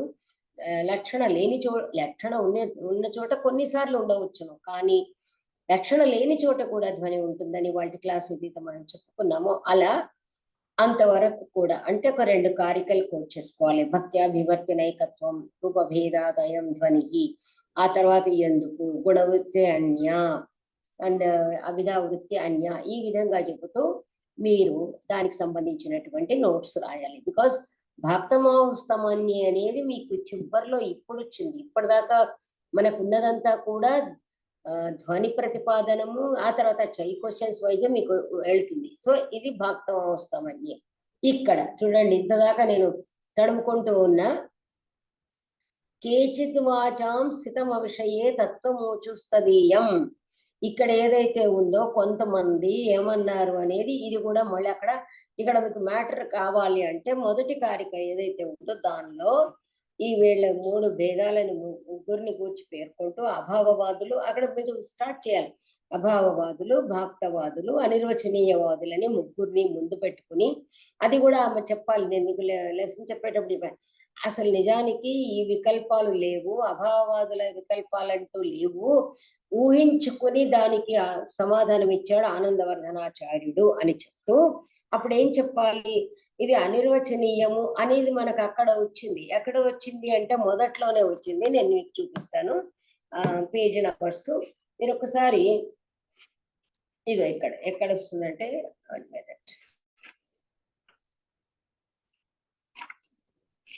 పేజ్ నెంబర్ చెప్తాను, చూసుకోండి. K47లో కేచిత్ పునః లక్షణకరణ శాలీన బుద్ధయః ధ్వనేః తత్వం గిరామగోచరం సహృదయ హృదయ సంవేద్యమేవ సమాఖ్యాతవంతః. విన్నారా? ఈ పారాగ్రాఫ్ యొక్క అర్థము తీసుకుని కొంతమంది ఏమిటి అంటే శాలీన బుద్ధయః, మీకు మామూలుగా 48 పేజీకి వస్తే ఇక్కడ మీకు 2 రకాలుగా ఎస్ఏ టైప్ వచ్చినప్పుడు, దీనికి ఎస్ఏ టైప్ లో కూడా ఉంటుంది కాబట్టి అప్పుడు చెప్తాను. ఎస్ఏ టైప్ వచ్చినప్పుడు ఈ పారాగ్రాఫ్ తీసుకోవాలి. ఇందాక మనము లాస్ట్ కన్క్లూడింగ్ వచ్చింది చూడండి, వాళ్ళు నపరీక్ష్యవాదిన యుక్తావిధాయిన అంటూ చెప్పాడు, ఆ పారాగ్రాఫ్ మొత్తం తీసుకోవాలి. ఆ తర్వాత ఇక్కడ బాలానందిల్ని 48 పేజీలో ఇక్కడ శాలీన బుద్ధయ అన్నప్పుడు ప్రాగల్భ్యం లేని బుద్ధి గలవారు అంటూ మీకు ఏదైతే ఉందో ఈ అది కొంచెం తీసుకోవాలన్నమాట. ఇక్కడ అన్ని 3 విధాల అభావవాదులు, ఈ మధ్యములు అదంతా అక్కర్లేదు. శాలీన బుద్ధయ అనేది అయితే వర్డ్ వాడాడో దీన్ని లక్షణకరణ అంటే లక్షణాలు చెప్పడంలోనే పాపము సుకుమార మతులు కాబట్టి ధ్వనే తత్వం, ధ్వని యొక్క రూపము ఇక్కడ ఉంది. ఏదని కేచిదితి ధ్వనితత్వం మాటలకు అందదు, కేవలం సహృదయులు మాత్రమే వాళ్ళైనా తమ హృదయాలు తెలుసుకోగలుగుతారు అనేది బాలానందిని తీసుకోవాలి. తీసుకున్న తర్వాత కొంచెం శాలీన బుద్ధులు అంటే ఇది అని చూసుకోవాలి. చూసుకున్న తర్వాత ఇక్కడ మీకు అక్కడ చివరిది ఏదైతే ఉందో అది కూడా తీసుకోవాలి. ఓకే, అంటే లాస్ట్ ఇప్పుడు ఇవాళ చెప్పినటువంటి లాస్ట్ అది మనకి ఎస్ఏ టైప్కి. మామూలుగా చిన్నగా అయితే ఇక్కడ ఇదైతే ఉందో ఇంతవరకే. అంటే ఇలా అసలు దాని అబ్బో దాని స్వరూపం ఏం చెప్తాము అని అన్నారు అనేది కూడా మీరు చెప్పాలన్నమాట. తర్వాత అచ్చా 2 సార్లు ఇచ్చారేమిటి, 2 సార్లు వచ్చిందనా? అది కేచిత్ వాచాం స్థితం విషయ 2 సార్లు అదే చెప్పారండి మీరు. తత్వమోచుస్తదీయం. ఓకే, 3 and 4 ఇక్కడ శబ్దార్థ శరీరం తావత్ కావ్యం శబ్దగతా చారత్వహేతవ అనుప్రాసాదయ. ఇక్కడ మీకు ఏమని చెప్తాడు? మొదటగా ఇక్కడ అభావవాదము, ధ్వని లేనే లేదు అన్న అభావవాదంలో అంతర్భాగం ఇది. అభావవాదం తీసుకుని అభావవాదులు ఏమన్నారు అంటే అక్కడ మీకు మొదట్లోనే ఉంటుంది. Take you come to page number చెప్తాను మీకు. అదైతే మీరు పేజ్ నెంబర్స్ నోట్ చేసుకోండి నేను చెప్తూ ఉన్నప్పుడు. ఓకే, అప్పుడు ఈజీగా అవుతుంది. ఓకే, పేజ్ నెంబర్ 11 తీసుకుంటున్నారా? పేజ్ నెంబర్ 11లో ఇక్కడ మీరు బుధైహి అదంతా తీసుకోండి. ఆ పారాగ్రాఫ్ అర్థం అభావవాదినాంచ అమీ వికల్ప సంభవంతి. వాళ్ళు అంటున్నారు తత్ర శబ్దార్థ శరీరం తావత్ కావ్యం తత్ర శబ్దగతాః. సో ఇదంతా కూడా ఇది మీకు 4 మార్క్స్ క్వశ్చన్ కి ఈ మొత్తం పారాగ్రాఫ్ రాయాలండి. ఓకే, దీనికి కంప్లీట్ గా ఏదైతే మీకు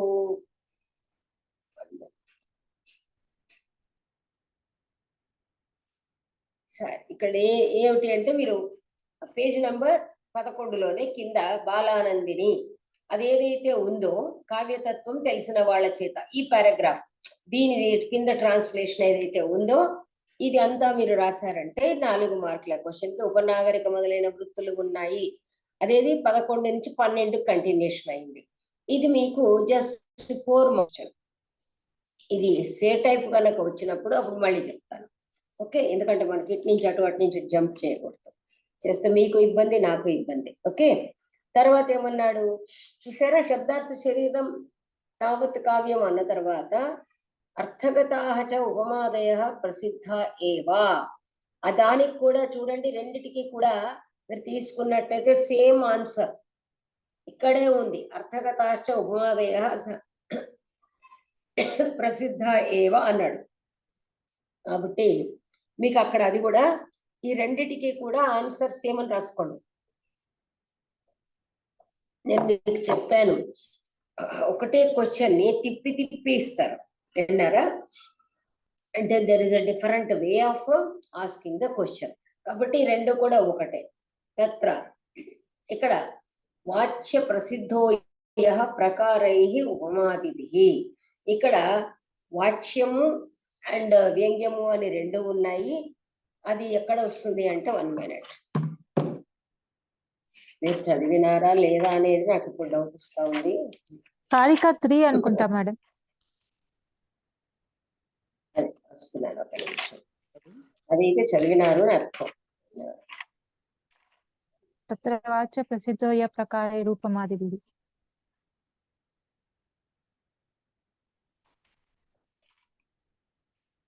One minute.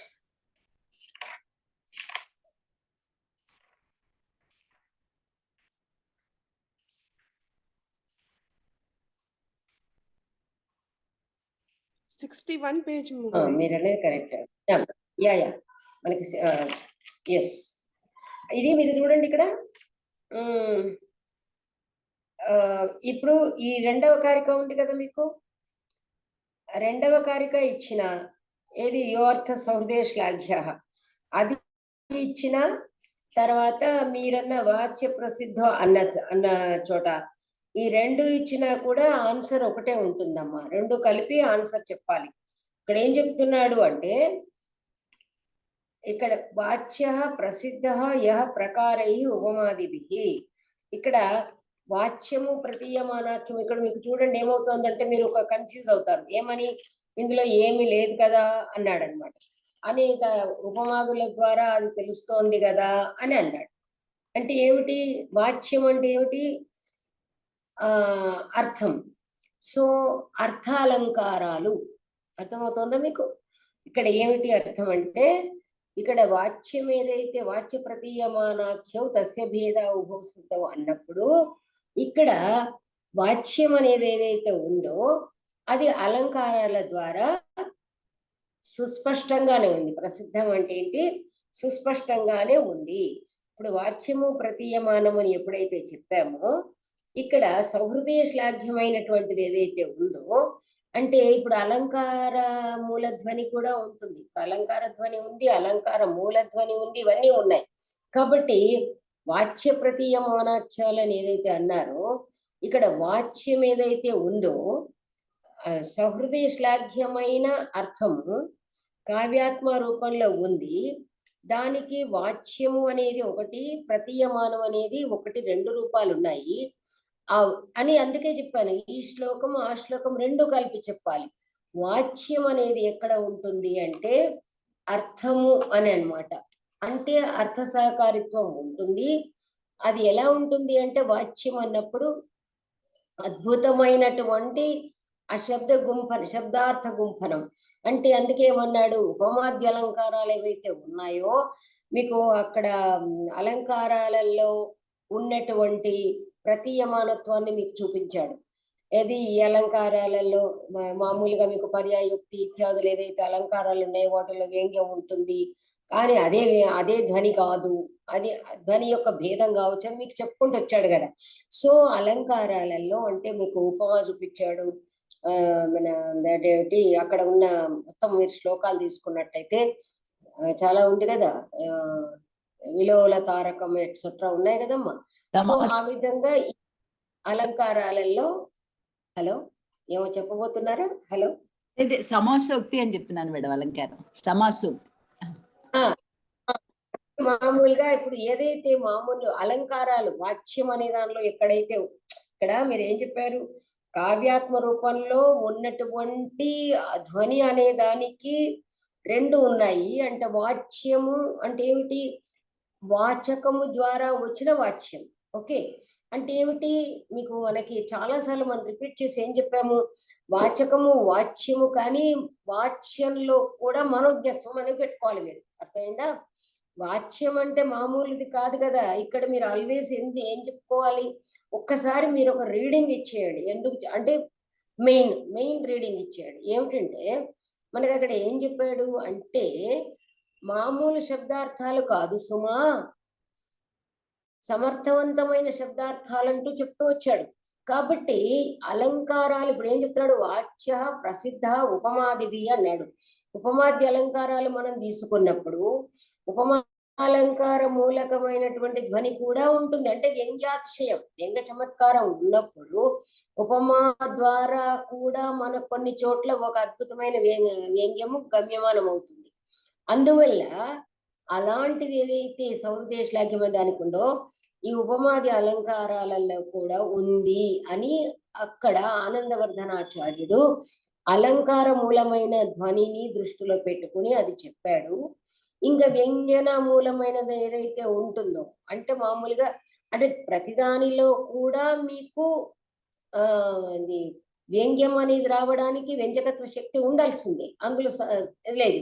కాకపోతే వాచ్యం అనేది ఏదైతే చెప్పాడో వాచ్య స్వరూపం అని ఏదైతే అంటున్నాడో వాచ్య స్వరూపం వ్యంగ్య స్వరూపం అని ఎందుకు చెప్తున్నాడు అంటే వాచ్యం అన్నప్పుడు మనకి ఏదైతే శబ్దార్థాలు ఆ శబ్దార్థాల ద్వారా కూడా మీకు అక్కడ చెప్పాడు ఆలోకార్థి యథా దీపశిఖాయాం అనేది మనం ఇక్కడ తీసుకున్నట్టయితే వాచ్యవాచకాలు కూడా మనోజ్ఞంగా ఉంటేనే వాటికి వ్యంగ్యవ్యంజకాల శక్తి ఉంటుంది. కాబట్టి ఈ శ్లోకాన్ని మీరు తీసుకోవాలి. యోర్థ సౌహృదయ శ్లాఘ్యాన్ని తీసుకుంటూ అక్కడ వాచ్యానికి కూడా సామర్థ్యం ఉండాలి అని చెబుతూ ఆ వాచ్య స్వరూపం ఎక్కడ ఉందయ్యా, ఇలా ఏ విధంగా అయితే కావ్యాత్మ ఉందో అది ఉపమాద్య అలంకారాల్లో ఉంది అని ధ్వనికారుడు చెప్తున్నాడు అని మీరు చెప్పాలన్నమాట. ఓకే, అంత ఇది చిన్న దీనికి అనమాట. కేవలం అనుద్యతే పునర్ యథా ఉపయోగమితి. అయితే ఇక్కడ అది నేను మళ్ళీ మొత్తంగా అతను వివరంగా చెప్పడం లేదు, ఎక్కడెక్కడైతే ఉందో అది మాత్రం చెప్పి చూపిస్తున్నాను అని మాత్రం అన్నాడు. అంటూ ఆ తర్వాత అలంకారాలలో ఎక్కడెక్కడైతే వ్యంగ్యం ఉందో, ఎక్కడ వ్యంగ్యాశ్రయం ఉందో ఆ అలంకారాలను కూడా కొన్నింటిని పేర్కొంటాడు అని మీరు అక్కడ కొంచెం యాడ్ చేసుకోవాలి. ఓకే, అంటే ఇది దీన్ని ఆకలింపు చేసుకుని మీరు అన్నట్టు చిన్నపిల్లల అదేదో మ్యాథమెటిక్స్ లాగానో సైన్స్ లాగానో ప్రయోగాత్మకం కాదు. This is the whole concept. Whole concept ని అర్థం చేసుకుని ఆ రకంగా మనము ఇచ్చుకోవాలన్నమాట. ఓకే, సరే. ఈ మూడు కూడా చూడండి మీరు. మళ్ళీ ప్రతీయమానం పునరన్యదేవ. ఇప్పుడు మీకు ఏమైంది? 7, 8 యొక్క ఆన్సర్స్ ఒకటే. Are you following? 7, 8కి ఆన్సర్ ఒకటే ఉంటుందమ్మా, same matter. Hello, okay madam. Respond. Okay, తర్వాత ఇక్కడ విభాతి లావణ్యం ఇవాంగనాసు అయితే మీకు అది తెలిసిందేనాయి. సౌహృదయ హృదయ సంవేద్యము అన్నాడు కదా. ఇక్కడ 4వ కారిక ఎత్తత్ ప్రసిద్ధావయవాతిరిక్తం ఏదైతే ఉందో ఇక్కడ లావణ్యం పృథక్ నిర్వణ్యమానం. ఇది మామూలుగా నేను ఎస్సేకి వచ్చినప్పుడు అక్కడ చెప్తా. 4 మార్కుల దానికి ఇక్కడ ఏదైతే ఉందో ఈ కారిక వివృణత అని వచ్చింది కదా, కారిక వ్యాఖ్యాత అన్నప్పుడు ఇక్కడ మన 64 పేజీలో వాచ్యం కంటే ప్రతీయమానార్థం అని ఉంది కదా. ఇది కొంచెం చూపించి ఇది కొంచెం చదవండి.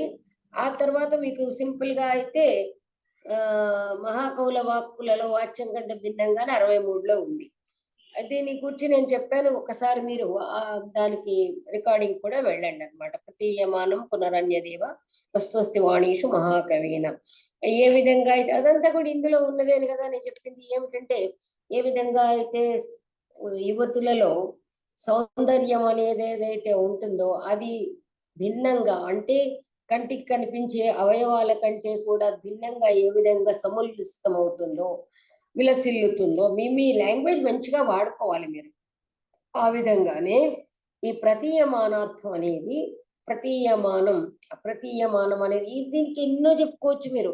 ఏది మహతాం కవీనాం నిశ్చందమానం. మీరు ఒకటి గుర్తుపెట్టుకోండి, ఒక కారిక ఇవ్వగానే ఈ కారిక మాత్రమేనా అనుకొని మాత్రం మీరు please don't stick only there. And ఆ తర్వాత ఇంకోటి ఏం చెప్పాడు, దీనికి ఎస్సే టైప్ అక్కడ వస్తుంది. మీరు వాచ్య ప్రతీయమాన భేదం అనేది ఎస్సే టైప్ లో వస్తుంది చూడండి. అక్కడ ప్రతీయమానం దాని నుంచి మీరు వాచ్య ప్రతీయమాన భేదాలు అనేది ఏదైతే ఉందో విధి నిషేధాలు, అది ఎస్సే టైప్ వస్తుంది. అక్కడ కూడా ప్రతీయమానం తీసుకోవాలి. కాబట్టి ప్రతీయమానార్థం అనేది ఎలా ఉంటుంది మీరు ఇక్కడ కూడా మీరు కొంచెంగా చేసుకోవచ్చు. అంటే ఒక్కోసారి ఎలా ఉంటుంది అంటే ప్రతీయమానము ఒకసారి ఇప్పుడు సింపుల్ గా టైంను బట్టి కొంచెం చూసుకొని ఏం చెప్పొచ్చు. ఇప్పుడు వాచ్యానికంటే భిన్నంగా ఉంటుంది అని చెప్పారు. అది ఎలా ఉంటుంది? లావణ్యంలాగా. దానికి ఉదాహరణలు ఇస్తాడు గ్రంథకారుడు. ఏమని ఇస్తాడు? ఒక్కోసారి వాచ్యంలో ఇది ఉంటే ప్రతీయమానం మనకు వేరేగా స్ఫురిస్తుంది. అక్కడ బ్రహ్మధార్మిక అట్లాంటి 1-2 శ్లోకాలు మీరు యూ కెన్ కోట్ దేర్ అనమాట. వాచ్యం ఇది ఉంది, ఇదేమో వ్యంగ్యం ఉంది అంటే ఏమవుతుంది, మీకు కొంచెము ఈ 4 మార్కులకు సరిపడా కాస్త ఒక చిన్న పారాగ్రాఫ్ యాడ్ అవుతుంది అనమాట. ఆ విధంగా రాశారనుకోండి విల్ గెట్. మళ్ళీ తర్వాత ఏదైతే ఎస్సే టైప్ క్వశ్చన్ వస్తుందో అప్పుడు ఇదిను ఆల్ 5 వెరైటీస్ ఆఫ్ వాచ్య ప్రతీయమాన రాయాల్సి వస్తుంది ఎస్సే. కాబట్టి ఇది షార్ట్ క్వశ్చన్ అయితే కూడా ఇది చెబుతూ 1-2 ఇలా ఈ సందర్భంలో ఆనందవర్ధనాచార్యుడు చాలా స్పష్టంగా వాచ్య ప్రతీయమానాల స్వరూపాన్ని వివిధ శ్లోకాల్లో ఉదాహరించాడు అంటూ కొంచెం మీకు అక్కడ ఏది గుర్తుంటుందో అది రాయాలన్నమాట. ఓకే, తర్వాత వాచ్యే చూడండి, సేమ్ నేను చెప్పాను కదా మీకు. అది అక్కడి నుంచి వాచ్యే విధి రూపే ప్రతిషేధ రూప క్వచిత్, వాచ్యే ప్రతిషేధ రూపే ధ్వని విధి రూప క్వచిత్. ఇక్కడ ఏం చేసుకోవాలి? 4 మార్కులు ఎట్లా మేడం ఇంత 2 లైన్ల అర్థమేనా అంటే కాదు. కొంచెం ఇక్కడ మళ్ళీ ఏం చేయాలి మీరు? ఇక్కడ మార్పులు రావాలి అంటే ప్రతీయమానం పునరన్యదేవ అంటూ ఆ వాచ్య ప్రతీయమానాలకి తేడాను చూపిస్తూ ఒక్కోసారి విధి రూపంలో ఉండి ప్రతిషేధంగా ఎలా ఉంటుంది అని శ్లోకం చెప్పడము. ఆ శ్లోకం మీకు చెప్పాను కూడా ఒక క్లూ. శ్లోకం గుర్తుందా? సరే సరే, శ్లోకం చిన్న 2 లైన్లది. ఒకవేళ గుర్తు లేకుండా సో శ్లోకం గుర్తు పెట్టుకోవాలి. ఇది మీరు ఒక టేబుల్ నేను ఇచ్చాను కూడా అప్పుడు నేను ఇచ్చిన నోట్స్ లో పేజీ ఉంది. కాబట్టి ఇక్కడ వాచ్యము ప్రతీయమానం వాచ్యం ప్రతీయమానం అలా తీసుకున్నప్పుడు ఇక్కడ వాచ్యంలో వాచ్యార్థము ఇది, దీనిలో ఇది ఏం చెప్పాడు? విధి రూపం ఉండి అక్కడ ప్రతిషేధ రూపం భ్రమధార్మిక వస్తుంది చూడండి దీనికి. అట్లా ఇక్కడ ఇందులో విధి ఉంది అయినప్పటికీ కూడా అది ఇంకో ఆ కారికకి ఇంత అర్థం ఉంటుంది. మీకు ప్రతి కారికకు ఒక అర్థం ఉంది. ఇక్కడ ధార్మికుడా స్వేచ్ఛగా విహరించు అనేది ఇక్కడ అర్థము. కానీ ప్రతీయమాన అర్థంలో ఇక్కడ శునకము లేదు కానీ సింహం ఉంది.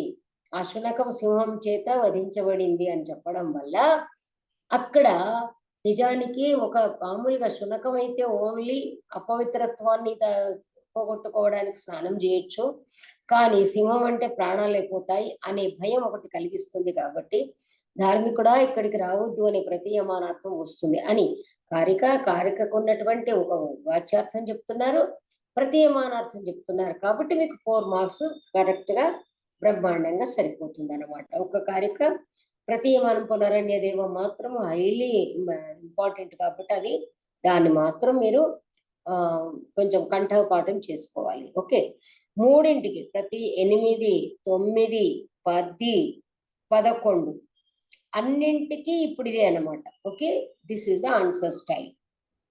ఇది ఎస్ఏగా వస్తే మళ్ళీ వాచ్య ప్రతీయమాన భేదం అక్కడ చెప్తాడు. ఓకే, తర్వాత కావ్యస్యాత్మ సయేవార్థ తథాచాది కవే పురా. ఇది చాలా మనకేమన్నాడు?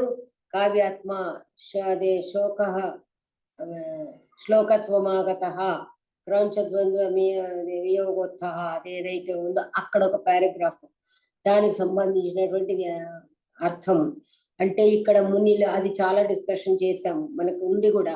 ఏమని ముని మనసులో కలిగింది మన ఏంటి శోకము ఇత్యాది చర్చ కూడా అక్కడ వచ్చింది. అంత చర్చ ఎక్కువ లేకున్నా కూడా అదేదైతే ముని మనసులో కలిగిన ఏదైతే కరుణ ఉందో ఆ దాన్ని శోకానికి శ్లోకత్వం వచ్చేసింది అని చెప్పి అక్కడ ఏదైతే చెప్పబడిందో ఆ శ్లోకము ఆ సందర్భంగా ఉన్న చిన్న వ్యాఖ్యానము రాయాలి. ఎందుకంటే 4 మార్కుల క్వశ్చన్స్ ఎన్ని వస్తాయో మనకు తెలియదు. అది వాటి టైం కూడా దృష్టిలో పెట్టుకోవాలి. ఒక పేజ్ వరకు రాస్తే సరిపోతుంది అన్నమాట 4 మార్క్స్ క్వశ్చన్. ఎందుకంటే మీరు మొత్తం ఆల్టుగెదర్ క్వశ్చన్ పేపర్లో ఎన్ని ఉంటాయో నాకు తెలియదు.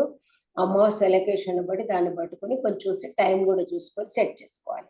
ఓకే, ఇక్కడ కూడా తర్వాత హలో ఏమైనా అడుగుతున్నారా?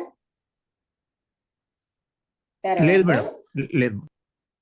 ఓకే, తర్వాత చూడండి ఇక్కడ సరస్వతి స్వామి. ఇదైతే నేను మీకు చాలా బాగా చెప్పాను. ఓ మాట ఇట్లా తిరిగేసుకుంటూ రికార్డింగ్కి వెళ్ళి అక్కడ చూసుకోండి. ఓకే, కారిక 6 మేడం. అదే నేను తిరగేసుకుంటూ ఉన్నాను. మరి ఏం చేయమంటారు? 40 ఏళ్ల తర్వాత ముట్టుకుంటే మీకేమో సద్యోజాతం. ఇది అలంకారాలు దాటేయాలి, దాటేసిన తర్వాత కదా వచ్చేది.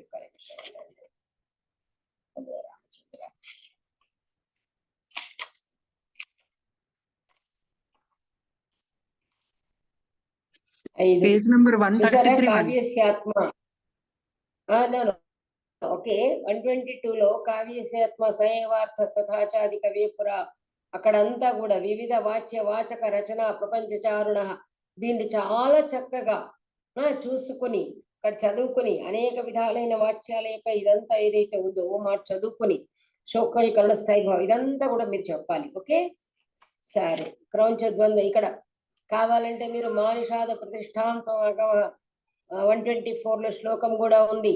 ఓకే, ఈ లోచనంలో చెప్పినటువంటి మీరు ఇది ఎస్ఏ టైప్ వస్తే తప్ప మునే శోక ఇది మంతవ్యం అని చోట లోచనకారుణ్ణి మీరు కావాలంటే కోట్ చేసుకోవచ్చు. ఏది ఎస్ఏ టైప్కి వచ్చినప్పుడు. ఓకే, మామూలుగా వచ్చినప్పుడు అక్కర్లేదన్నమాట. సరే. అందుకని ఇక్కడ చూడండి, సరస్వతి స్వాదు తదర్థ వస్తు. ఇది మీకు చాలా సార్లు చెప్పాను, అది ఎలా ఉంటుంది. అతి అస్మిన్ తర్వాత ఇక్కడ అతను ముందుగా ఏమిటి అని చెప్పినప్పుడు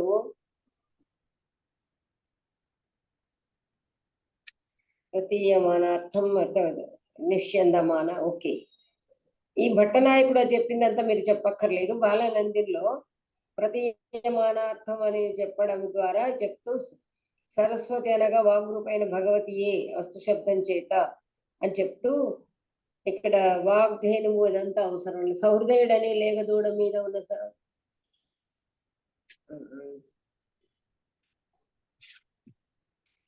ఎందుకు అంటే అవసరము అదే. సరే, అంతేలేండి. 133లో మీరు వస్తుతత్వాన్ని స్రవిస్తున్న మహాకౌల భారతి అనేది అయితే ఉందో అది మాత్రం తీసుకోండి. తీసుకున్న తర్వాత లోచనం యొక్క వ్యాఖ్యానం ఇక్కడ బాలానందంలో ఇచ్చారు. లోచనం యొక్క వ్యాఖ్యానం జోలికి వెళ్ళకండి. కాకపోతే ఇక్కడ మీరు ఏం చేయాలి అంటే, మీకు చాలా చెప్పాను ఇక్కడ, అది మీరు just you go to what I say recording. ఎందువల్ల అంటే ఇక్కడ శబ్దాలు ఎలా ఉండాలి, ప్రసన్న సలిలం లాగా అని నేను అది అప్పుడు చెప్పాను పాఠంలో. ప్రసన్నమైన జలంలో ఏదైతే మనకున్న అంతర్గత వస్తువులన్నీ కూడా మనకు చక్కగా స్ఫురించినట్లు, చక్కగా కనబడుతున్నట్టుగా ప్రసాద గుణం కలిగి చక్కగా ఉన్నటువంటి ఈ వాగర్థాల నుండి ఈ మన ప్రతీయమానార్థం గోచరిస్తుంది. అందుచేత మహాకౌల రచనల్లోనే ఇలాంటిది ఉంటుంది అని చెబుతూ, ఇదే సందర్భంలో ధ్వనికారుడు మహాకవుల యొక్క గణంలో ఏమనిచ్చాడు, కాళిదాస ప్రభృతయ అని మాత్రమే పేర్కొన్నాడు. అంటే ఏదో కనిష్ఠికాధిష్ఠిత కాళిదాస అన్న విధంగా ఆనందవర్ధనాచార్యుడు కూడా మహాకవులు ఉన్నారని చెప్పినప్పటికీ మొదటగా కాళిదాస ప్రభృతయ అని వదిలేశాడు. అంటే కాళిదాస మహాకవి పట్ల ఆయన యొక్క కావ్య రచనా విధానం పట్ల ఆనందవర్ధనాచార్యుడికి ఉన్నటువంటి అభిమానము, ఆదరం వ్యక్తమవుతుంది. ఇలా మీరు కొంచెం స్వకపౌల కల్పన కూడా పెట్టుకుని చెప్పాలి. సో దీని ఇదంతా ఏదైతే ట్రాన్స్లేషన్ ఉందో, ఆ భావం ఉందో అది చూసుకోవాలి. ఓకే, తర్వాత మళ్ళీ దీని నెక్స్ట్ కార్యక్రమం ఉందా మన శబ్దార్థ శాసన జ్ఞాన 7th కారిక. ఇక్కడ అదే అడిగాడు, ఏమని శబ్దార్థ శాసన జ్ఞాన మాత్రేణైవ నైవేద్యతే. ఈ కారిక కూడా చాలా మీకు చెప్పాను. మరి మాకు ఇది చూడండి, ఇది పారాగ్రాఫ్ కూడా పెద్దగా ఉంది. ఏమనుంది, కేవలము సంగీత లక్షణం వస్తే రాలేదు అని ఇక్కడ 137లో గురువు గారు ఇచ్చిన అనువాదం ఉంది కదా, శబ్ద అదే ట్రాన్స్లేషన్, అది తీసుకోండి. అది తీసుకుంటే ప్రింట్లో ఇట్లా చిన్నగా 4-5 లైన్లు కనబడి ఒక పేజ్ అయిపోతుంది. తర్వాత ఏంటి అంటే, ఇప్పుడు ఇక్కడ ఇది చూసుకోవాలి మీరు. ఏమిటి అంటే చెప్పాను కదా మీకు, అది లెసన్ వినాల్సిందే, విన్నది గుర్తుపెట్టుకోవాల్సిందే. ఏమంటే శబ్దార్థాలు ఏదైతే ఉన్నాయో, శబ్దార్థ శాస్త్ర జ్ఞానం మాత్రం చేత తెలియదని ఎందుకు అంటున్నారంటే, మరి ఒకవేళ నిజంగా ప్రతీయమానార్థం ఉంది అంటే మరి ఎంతో మంది అందరికీ తెలియాలి కదా, ఎందుకు తెలియట్లేదు అనేటువంటి ఒకానొక ఆశంకని ముందుంచుకొని ఆనందవర్ధనాచార్యుడు ఇలా చెప్తున్నాడు. ప్రతీయమానార్థం పునరన్యదేవ అని చెప్పి ఎంతో చక్కగా వివరించిన తర్వాత కూడా ప్రతీయమానార్థం ఉన్నప్పటికీ సకల జన గోచరం ఎందుకు అవ్వడం లేదు అంటే దానికి కారణం చెప్పాడు.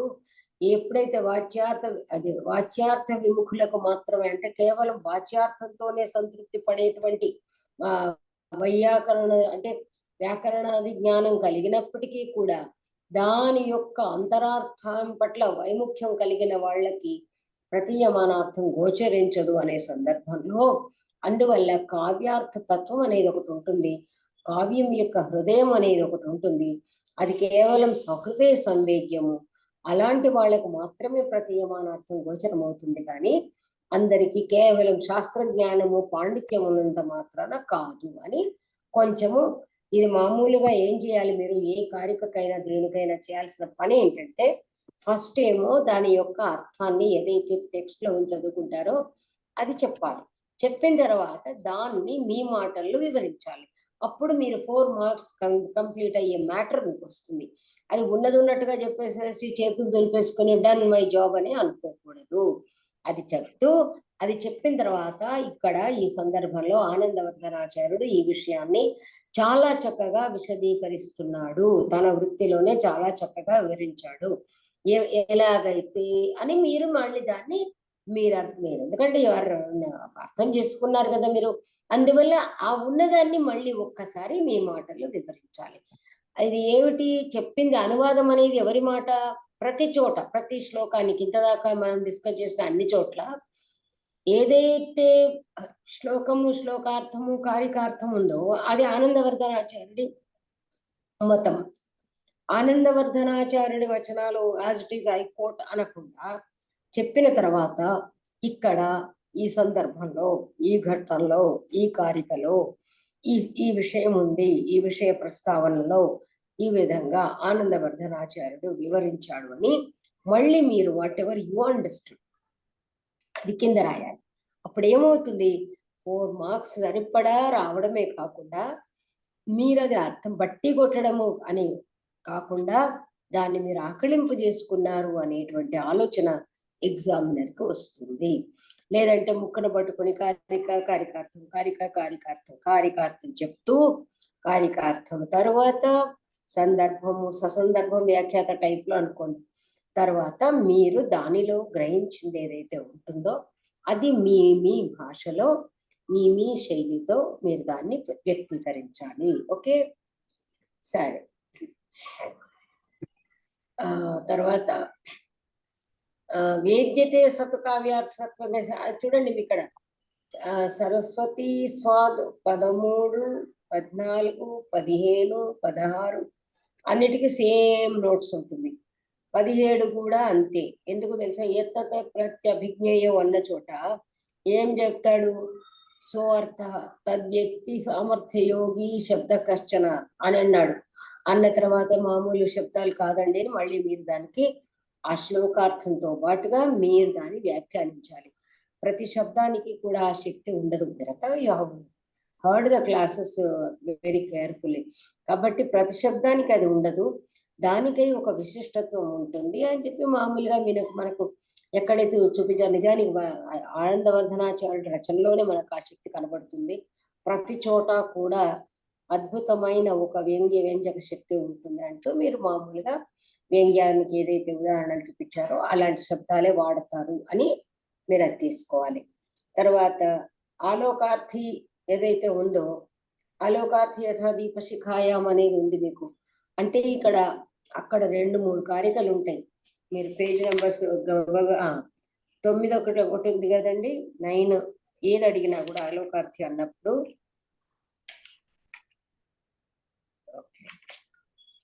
ఇక్కడ మీకు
సరే.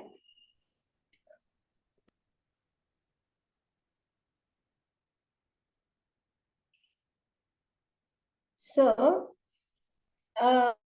ఈ విధంగా మీకు 9 and 10 రెండు కలిపి చెప్పాలండి. రెండు కలిపి ఆ తర్వాత అసలు అది వాచ్యార్థాన్ని ముందుకు ఎందుకు చెప్పాము, ఆ తర్వాత ఇంకా ఏం చెప్పాలి, ఎస్ఏ టైప్ కనుక వస్తే ఇవన్నీ కూడా చెప్పాలి. ఏది 9, 10, 11, 12 అన్ని కారికలది కలిపి అది మనకు చెప్పుకోవాలన్నమాట. Okay, 1 minute. సరే, ఆలోకార్థి సన్నపి అయిపోయింది. ప్రథమే విద్వాంసో వైయాకరణ వ్యాకరణ మూలత్వాతది ధ్వని అని బుధై సమామ్నాత ఉంది చూడండి, అక్కడ వస్తుంది అది. కాబట్టి అక్కడ ప్రథమే విద్వాంస అది ధ్వని అనేది వాళ్ళు స్ఫోట ఉందని వాళ్ళే ముందుగానే ప్రతిపాదించారు. అదే ధ్వని అని అక్కడ ఉంది. చాలా చక్కటి నోట్స్ ఇవ్వబడింది గురువు గారి చేత కూడా, అది చూసుకోండి. తర్వాత ఈ రెండు కూడా ఉంటాయండి. ఇక్కడ మీరు 3, 20, 19, 20, 21, 22 అండర్స్టాండ్. ఆ 4ంటికి ఒకటే ఆన్సర్ అక్కడ ఉన్నది. ప్రథమే విద్వాంసో వ్యాకరణ మూలత్వాత్ అదంతా కూడా. ఓకే, భక్త్యా విభర్తి నైకత్వం నిన్ననే చెప్పాను మీకు, ఆల్రెడీ చెప్పాను కూడా. కాబట్టి ఆ శ్లోకము భక్తి వేరు, తర్వాత అదేమిటి అంటే భక్తి అంటే లక్షణ వేరు, దానికి ఏకత్వం లేదు, దాని యొక్క లక్షణం వేరు, ధ్వని యొక్క లక్షణం వేరు. ఇది మీకు ఇవాళ కూడా చెప్పాం కదా, వాచకత్వం ఏమో భక్తికి ఆధారం అయితే వ్యంజకత్వం ఏమో ధ్వనికి ఆధారం. ఈ రెండు ఒకటే ఎలా అవుతాయని ఉన్నటువంటి కంటిన్యూషన్ ఉన్న ఒక 2-3 కారికలది 4 మార్క్స్ క్వశ్చన్స్ కూడా కారికల యొక్క సింపుల్ మీనింగ్ మీరు చెప్పాలన్నమాట. అది మామూలుగా మీకు ఎస్ఏ టైప్ వచ్చినప్పుడు ఏం చేయాలో చెప్తాను. అతి వ్యాప్తే అవ్యాప్తే ఇవాళని చెప్పుకున్నాం మనం క్లాసు, అది చెప్పుకోవాలి. వాచకత్వ ఆశ్రయేణైవ సరే మీరు 23, 24, 25, 26 ఈ అన్నిటికీ కూడా నిన్నటి మన క్లాస్ ఏదైతే ఉందో దానిలో నుంచే వచ్చాయి. అంతవరకే మన వాచకత్వం ఉన్న చోట గుణవృత్తి ఉంది కాబట్టి అక్కడ మనకు ధ్వని ఎలా ఉంటుంది అని చెప్పాడు కదా, అదన్నమాట.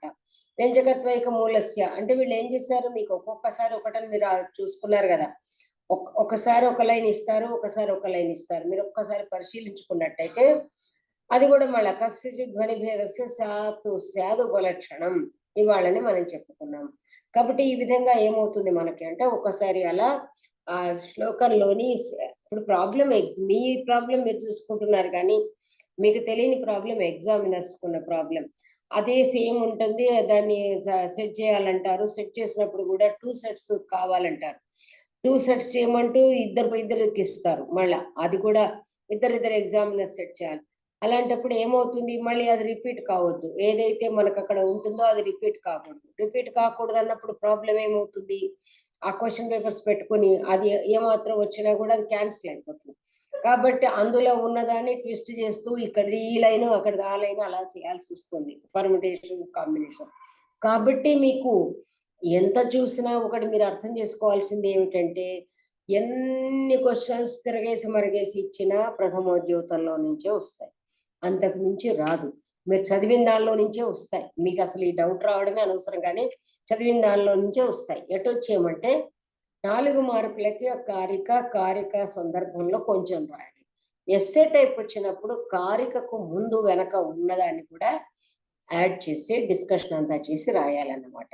కాబట్టి ఇక్కడ మీకు ఇది నెక్స్ట్ ఇంకొక రోజు కూర్చుందామా, మరి చాలా అవుతాయి. కానీ మీరు నిజం చెప్పాలంటే జస్ట్ రీడ్ అవుట్, మనకి డిస్కషన్ మళ్ళీ చేసుకుందాం. ఇప్పుడు 3 విధాల అభావవాదాలు అన్నాడు. త్రివిధాన అభావవాదాలు. నెంబర్ 1 కావ్యస్యాత్మ ధ్వని రీతి. ఇక్కడ బుధై ఇతి అత్ర ప్రతిపక్ష రూపణ. అక్కడ చూడండి, కావ్యస్యాత్మ ధ్వని అన్న చోట ముగ్గురు ఏం చెప్పారో అది చెప్పాలి మీరు. అభావవాదాలు 3 ఉన్నాయి. తర్వాత భాక్తవాదం అన్నారు, లక్షణాంతర్గతం అన్నారు. ఇది because it is essay type కాబట్టి మన శబ్దగత అనుప్రాసాదయ తర్వాత ఏమిటి అభావవాదంలో ఉన్న దానిలో ఏదైతే ఉందో మొత్తం సప్రమాణం నిరూపయత అన్నట్టు. తర్వాత త్రివిధాన అభావవాదాన్ని అన్నప్పుడు అక్కడ మనకి ఎక్కడ దాకా ఉంది, మనకు అలంకారాలు, శబ్దాలంకారాలు, అర్థాలంకారాలు, వృత్తులు, ప్రవృత్తులు వీటన్నిటిలో కూడా లేదు అనేది చూపించాలి. ఆ తర్వాత ఒకవేళ ఉంటే ఎందుకు వేరే మన ఇన్నింటిలో కూడా అంతర్గతం కాదా అనేది రెండవది. మీకు 3 కూడా నేను మీకు ఇచ్చాను, నోట్స్ కూడా చూసుకోండి ఉంది. తర్వాత లాస్ట్ లో ఏమంటాడు, ఒకవేళ వీటిల్లో ఉన్నా కూడా ధ్వని అని పేరుతో చెప్పనంత మాత్రం చేత ఏదో కొత్త పేరు పెట్టుకొని ధ్వని అని ఎందుకు అయ్యా ఎగురుతున్నావు అంటాడు. అక్కడ దాకా నోట్స్ తీసుకోవాలి అభావవాదాలకి. నేను మీకు చెప్పాను కూడా, తత్ర అభావవాదినాం వికల్పాహ అని చూపించాడు మొత్తం.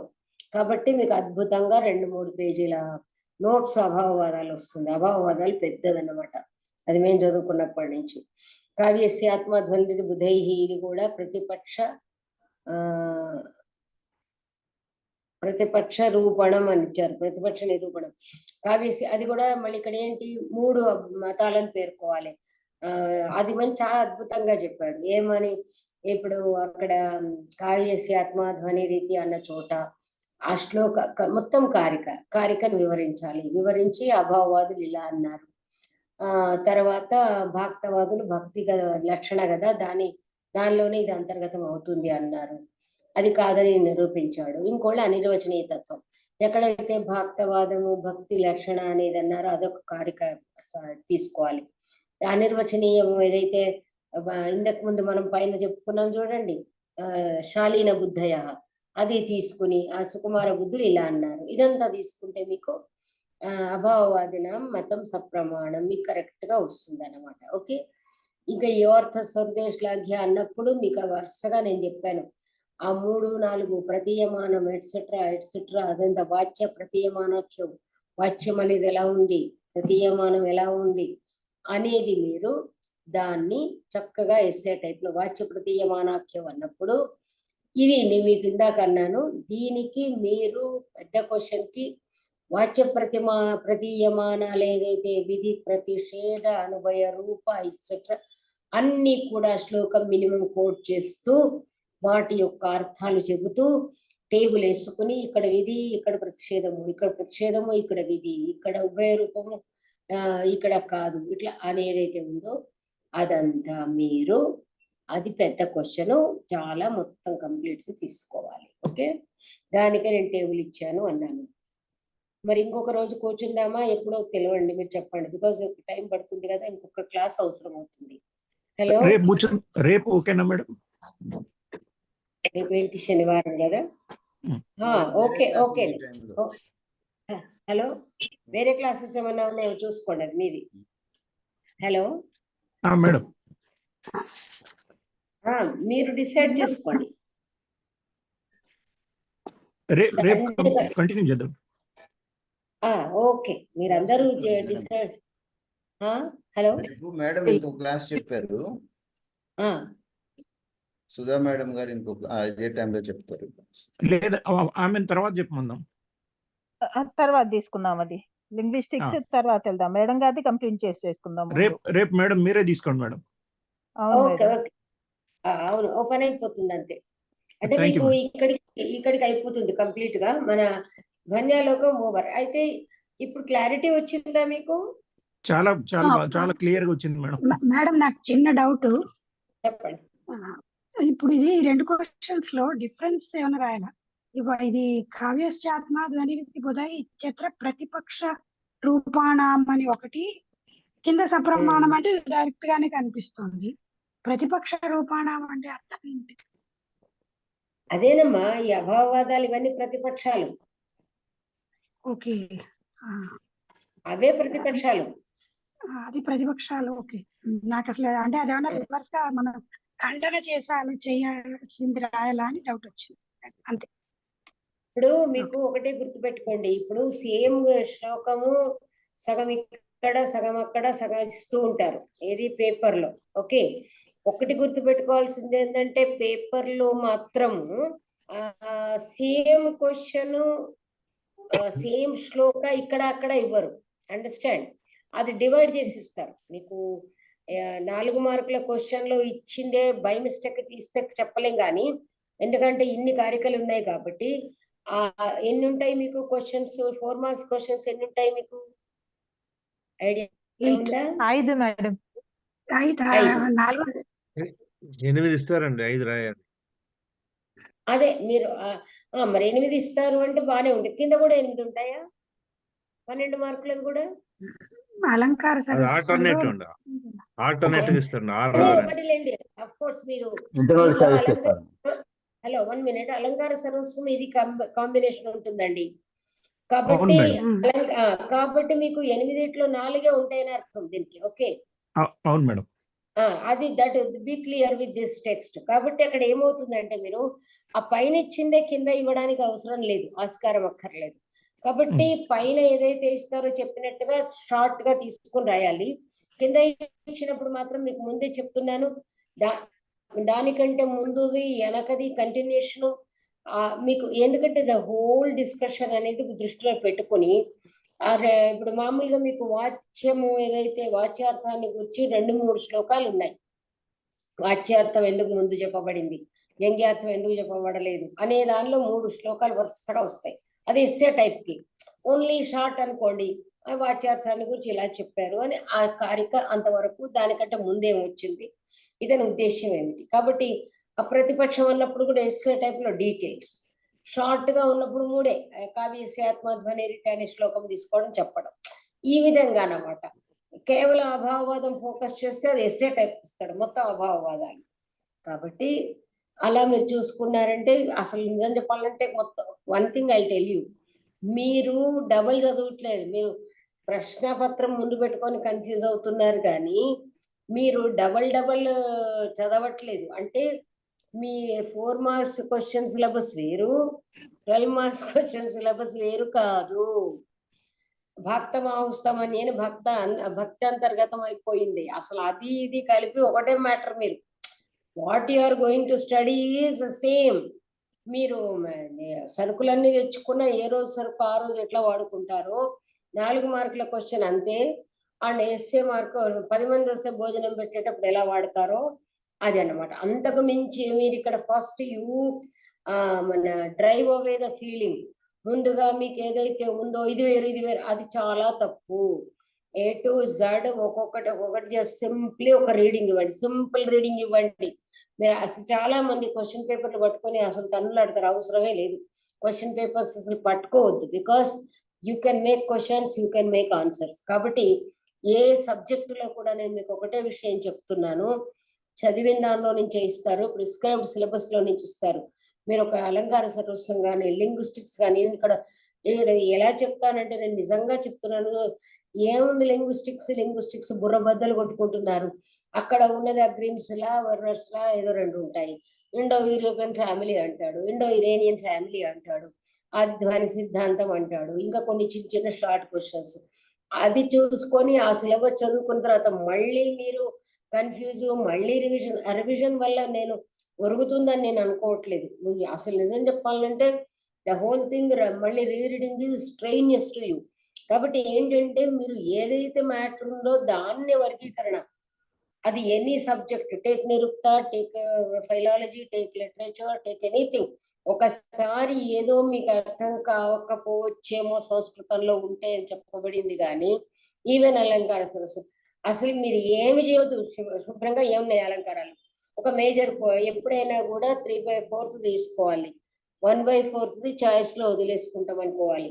3/4 మీద పక్కా కాన్సన్ట్రేషన్ చేసుకోవాలి, చేసుకుని చదువుకుంటూ వెళ్ళిపోవడమే అంతేగాని ఊరికే ఇన్ని క్వశ్చన్స్ అది చూస్తే పిచ్చే కదా ఎవరికైనా.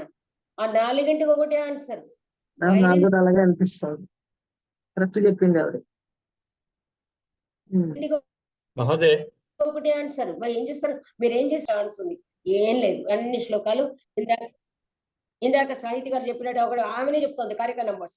సో అన్ని కారికలు మీకు తెలిసినవే, మీకు కొత్తగా మేము అందించేదే. కాబట్టి మీరు అసలు ప్రశ్న పత్రాలు పట్టుకొని బుర్రబద్దలు కొట్టుకోవడం మానేయండి. ఫస్ట్ ఆఫ్ ఆల్ శుభ్రంగా మీరు క్వశ్చన్ పేపర్స్ తోటి డిస్కస్ చేయడం అంత అనడానికి నో కామెంట్. వాటి క్వశ్చన్ పేపర్స్ పట్టుకొని అవస్థలు పడొద్దు, దానివల్ల కన్ఫ్యూజన్ ఎక్కువ వస్తుంది. ఏం లేదు, మీరు ఆటోమేటిక్ గా మీరు ఒకసారి ఒక రీడింగ్ ఇస్తే ఎక్కడ ఇది అని తెలుస్తుంది. దానిలో నుంచి మీరు ఎక్కడ అవసరం ఉందో 4 మార్కులకు ఎంతో 10 మార్కులకు ఎంతో యూ క్యాన్ డిసైడ్. కాబట్టి మీరు కొంచెము టూ మచ్ ఆఫ్ ఈ ఆలోచన, టూ మచ్ ఇవన్నీ అసలు పక్కన పడేసేయండి. క్వశ్చన్ పేపర్స్ వద్దు. Matter is with you. After all ఒక ఉద్యోగం మీకుంది, అదే విధంగా ఇన్ని అలంకారాలు ఉన్నాయి, అదే విధంగా ఇంత చిన్నది ఫైలాలజీ ఎంత పెద్ద పుస్తకం అండి, ఇంత చిన్నది ఆ బ్రహ్మాండంగా దొరుకుతుంది ఆ రామచంద్ర అయ్యర్ది. మీరు ఆర్కైవ్స్ లో కూడా చూసుకోండి.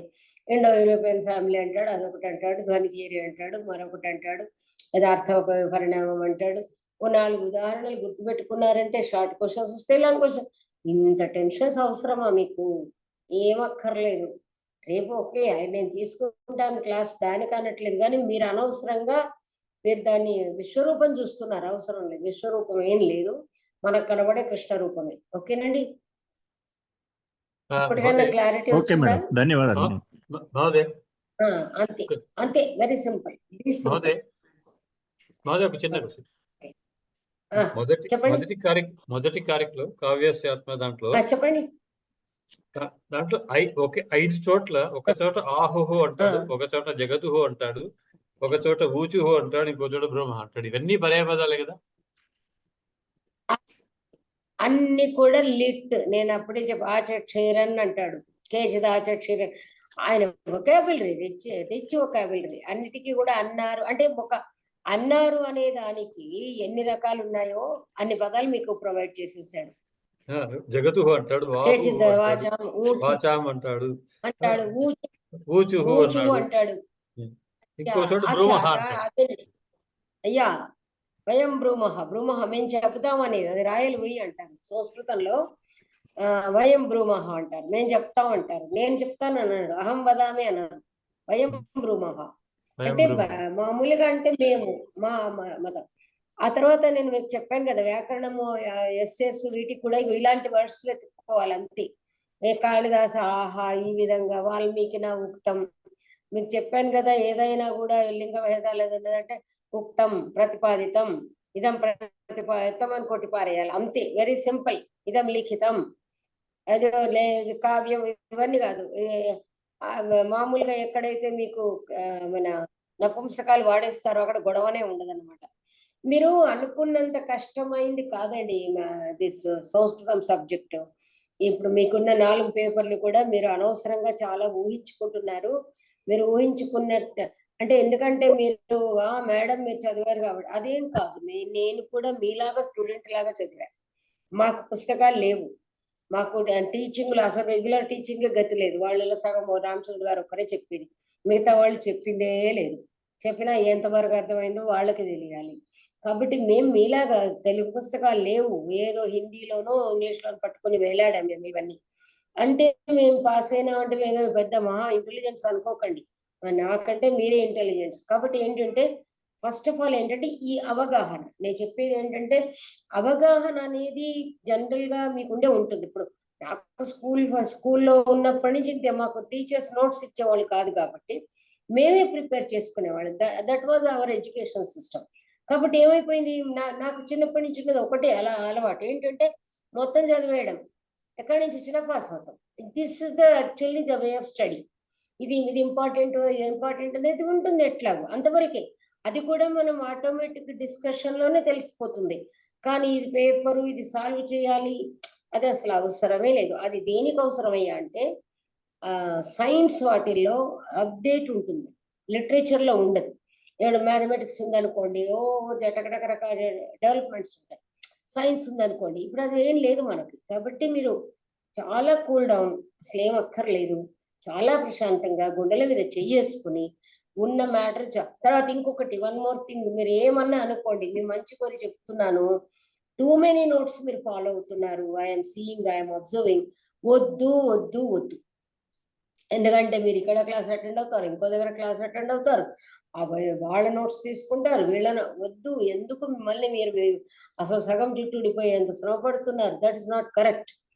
మీరు ఏదైతే మెటీరియల్ ఉందో ఆ మెటీరియల్ దగ్గర పెట్టుకోండి. అదే ఒక్క టెక్స్ట్ బుక్ తీసుకోండి, 10 టెక్స్ట్ బుక్లు వద్దు, 10 వ్యాఖ్యానాలు వద్దు. మీకు ఏ మేడమ్స్ చెప్పారో, ఎంతవరకు అర్థమైందో వాళ్ళ రికార్డింగ్స్ దగ్గర పెట్టుకోండి. అనవసరంగా మీరు పుస్తకాలు చదువుతూ మీ కళ్ళు ఒళ్ళు ఏది పాడు చేసుకోవద్దు. ఈ చాలా మంది ఏం చేస్తారు, అబ్బో మేము ఇంత చదివేసి ఇవన్నీ చూస్తున్నాం, ఏదో ఉద్ధరిస్తాం. వద్దు వద్దు వద్దు, that is not the way. ఏక భక్తి విశిష్యతే, ఒక్క దాని మీద ఫోకస్ చేసుకోండి. మీకు శ్రమ ఉండదు, స్ట్రెయిన్ ఉండదు. You will be very very successful. మీకు నేను అసలు ఫస్ట్ ఆఫ్ ఆల్ స్టూడెంట్స్ అందరికి ఈ గైడెన్స్ ఇవ్వదలుచుకున్నా. అంటే ఎంత పెద్ద స్టూడెంట్ అయినా ఇక్కడే పోతున్నారు చాలా మంది. మీకు ఈ గ్రూప్స్ అని మరొకటి అని 10 కోచింగ్ సెంటర్స్ ఇది మీరు 10 కోచింగ్ సెంటర్స్ పోవద్దు.